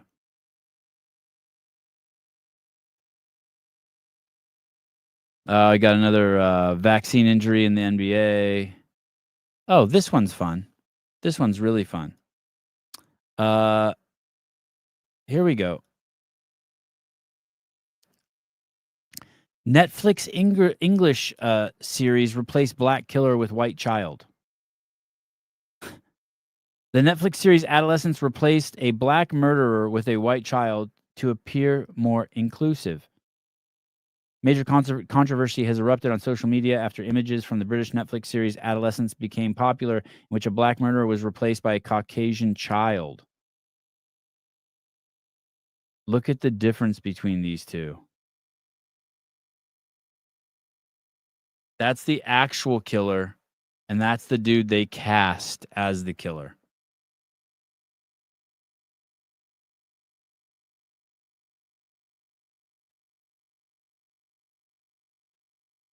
I didn't bring this up. You said again, already brought this up? No, I didn't.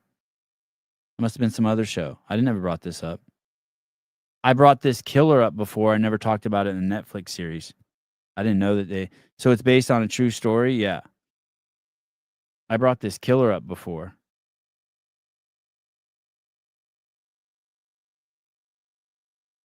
But not this story. DEI in film may be coming to an end. Disney's Black Girl Snow White is failing bigly. They have a Black Girl Snow White? I don't even care. That one I don't really care about. As long as the prince still gets to fucking have sex with her, I'm cool.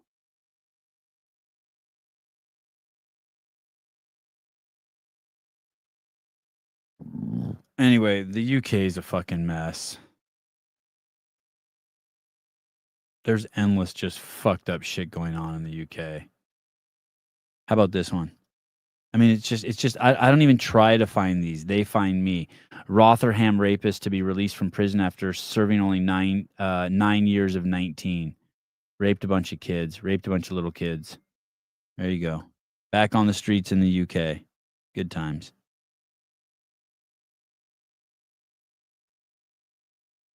What are you going to do?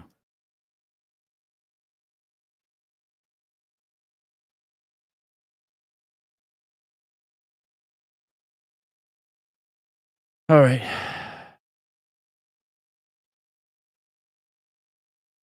Also, the show is awful. How would you know? No prince to bang her, Sevon. Oh, there's no prince that bangs her? She ain't black. She just hates dudes who pursue girls they like.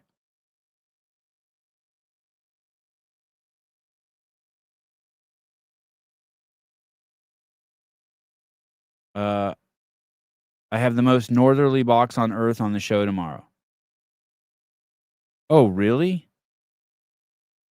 Wait, you're saying you have the affiliate owner of the affiliate that's furthest north on the planet? What affiliate is that, Jake? That's cool. I may have to compete with you and find the most southerly and invite them. Snow White is Colombian and pro-Palestine. Her and her Gal Gadot almost ended the movie because Gal Gadot is Israeli. Maybe the dwarves bang her. Oh, that would be awesome.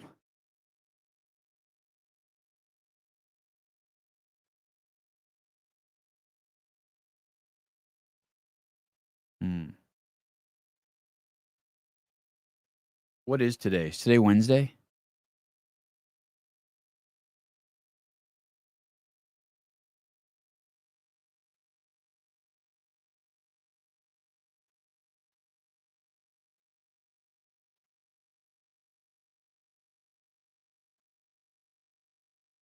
What is this? Sweden.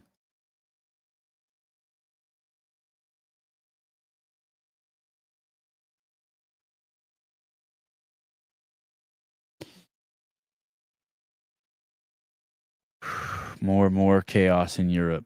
The concept of re-migration. Re-migration is having, as in Sweden. Yes, Sweden had this wonderful experiment of becoming a moral superpower.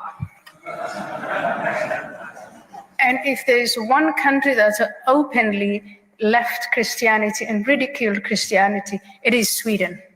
And so they were going to replace it with something else and show all of us there would be this wonderful, wonderful moral superpower. Well, today they are not a moral superpower. I think they have now been called several times the rape headquarters. And for all of you people out there who fucking hate Jesus or have some issue with the Bible or with Christianity, you realize that we wouldn't have any of our fucking freedoms without him, right? You know, he basically freed the planet from religious rule. You realize that, right? You realize that Muslim countries follow Sharia law. They follow religious law. You realize that all the other fucking countries on the planet, all the places from the Romans to everyone, used to follow religious law. You do realize that it was Jesus who got us free from religious law. Do you guys know that? He didn't install fucking Christianity. Dude, you can't be serious. Dude, you can't be any more stupid. You do realize that, right? You realize that's the difference between the fucking that even Sweden isn't free from religious law. She says they got rid of Christianity, but they made the fucking government their fucking god.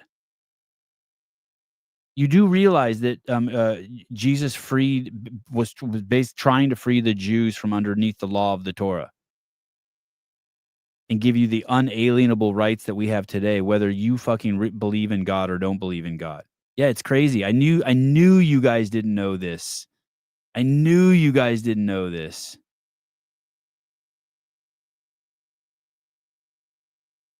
Magnus, you're not saying anything. Sweden has a king. That doesn't fucking say anything, but I'm not surprised coming from you. I get what you're saying. Yeah, it's complete. It's fucking, he was the greatest fucking civil rights fucking leader of all fucking time. Once you realize it. The religious law is what crucified Jesus. Yeah. They didn't like him because he was setting them free from their fucking religious law. Do you guys get that? No, I'm not suggesting that the Romans were Muslim, not even fucking a tiny bit, but they also were under religious law. The Romans. He set people free from being under religious law. Once you understand that distinction and you hate Jesus, you're out of your fucking mind. His value as a civil rights leader, just start thinking about it. Don't be a little open-minded. Go read the New Testament, or if you're like me, take the easy route and watch The Chosen. You'll see right away why they fucking hated them. The Romans fucking hated him because he was going to set the Jews free from fucking their own Torah law, and the fucking Romans controlled the Jews, the Pharisees, who were enforcing the rules on the Jews.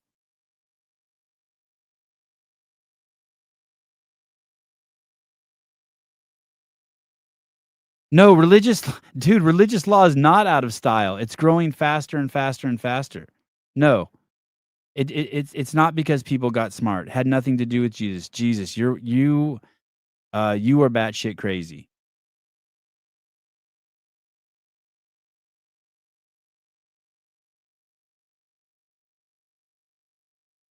Your president is a fucking rapist, but Europe is fucked.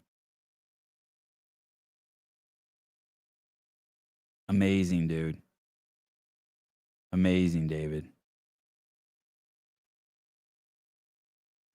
Amazing.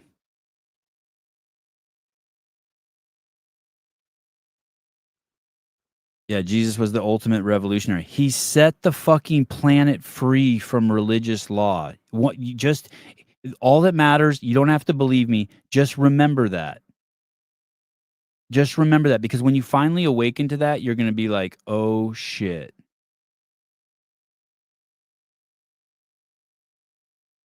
And basically, you have to understand that so many people don't like that because they fucking want control.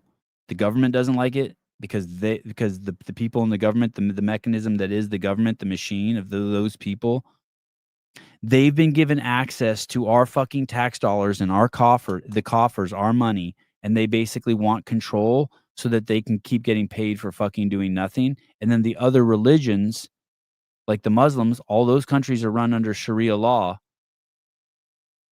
That's why you can't be a fucking Christian. You can't. There's no Christianity in those countries because Sharia law doesn't allow it. You understand that?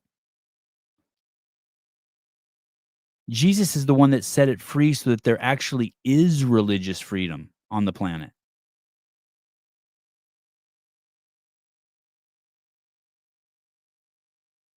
You're going to be you're going to feel, listen, David and Pat and whoever else doesn't believe me, you will feel so much better if you actually look into this and realize that. It will set you free from so many of the defense mechanisms and understandings you have, and you'll be like, oh shit.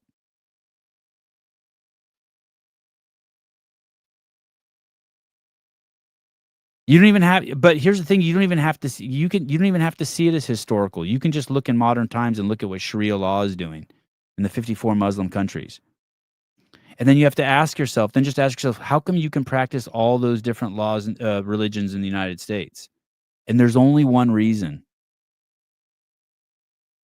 And whether it's true or not, and it happened historically or not, doesn't matter. It's the story of what Jesus did. That's it.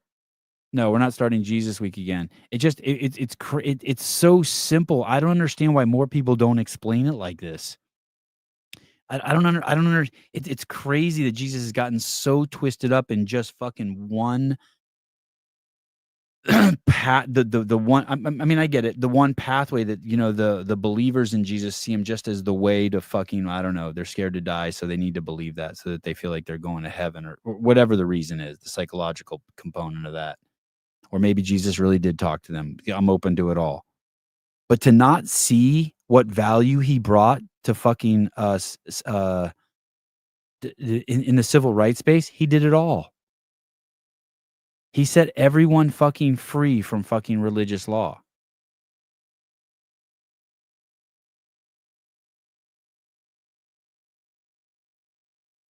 He set the fucking Jews free from their own fucked up laws.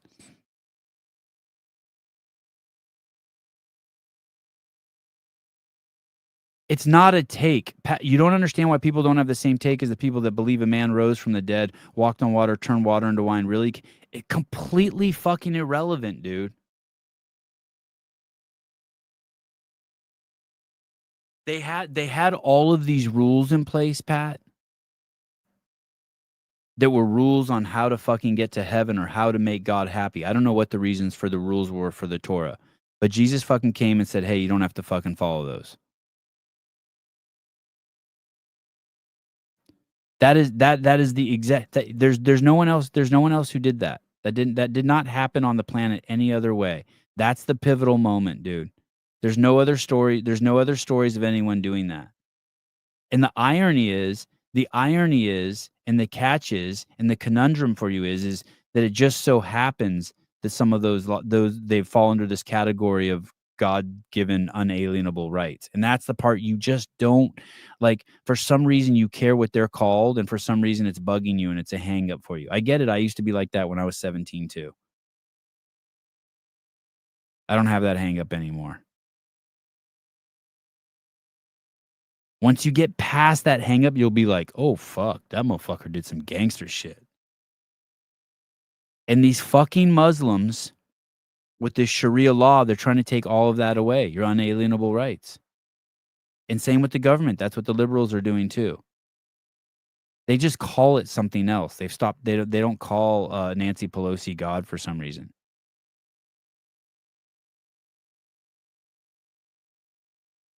Just I'm not. These aren't my like opinions. These are the facts. Not facts as in they actually happened in reality, but the mechanism on how people think and why we got to where we're at.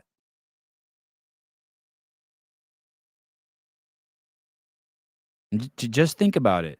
Just think about it. All right. I'm done. Love you guys. I will see you guys. What's today? Oh, I'll see you tomorrow with the Coaches Congress guys. I don't know shit about the Coaches Congress. I'm excited to learn all about it. I'm not even going to do any research. You got to stop watching Jesus shows. They're melting your brain. You know what's fucked is I started watching that show. I really liked it, and I got my wife into it. And then now I've probably only watched one show in the last month because I've been going to bed early. Maybe that's why I can't get through my DMs anymore. I've been going to bed like at 10.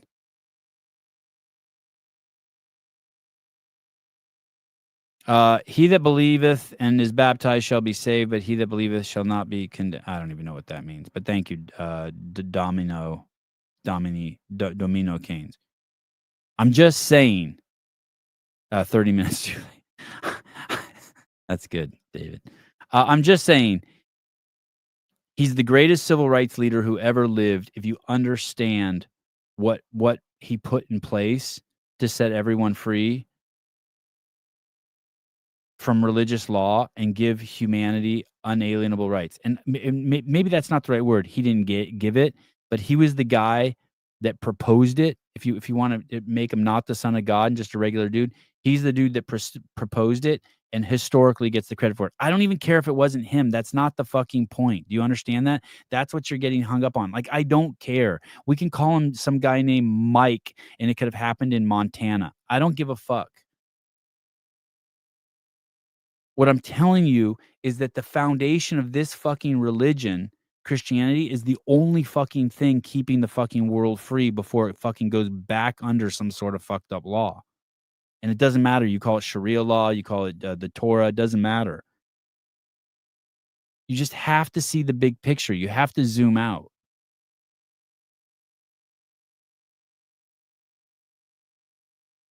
You couldn't. Who's done more for the world, Jesus or Greg? Someone said you wouldn't even be allowed to say low carb prior to Jesus.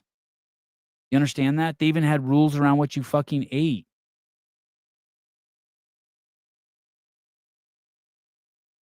Now you can choose. None of that was there before Jesus did that. And like I said, you can change I don't care how you think we got there. But that mechanism, that character in time put in place, that character that's in the Bible put in place, that shit's real. Sevon, you can't get people to think critically. They followed arrows on the floor at the grocery store. Fuck. A fucking great point. Love you guys. Talk to you later. Bye-bye.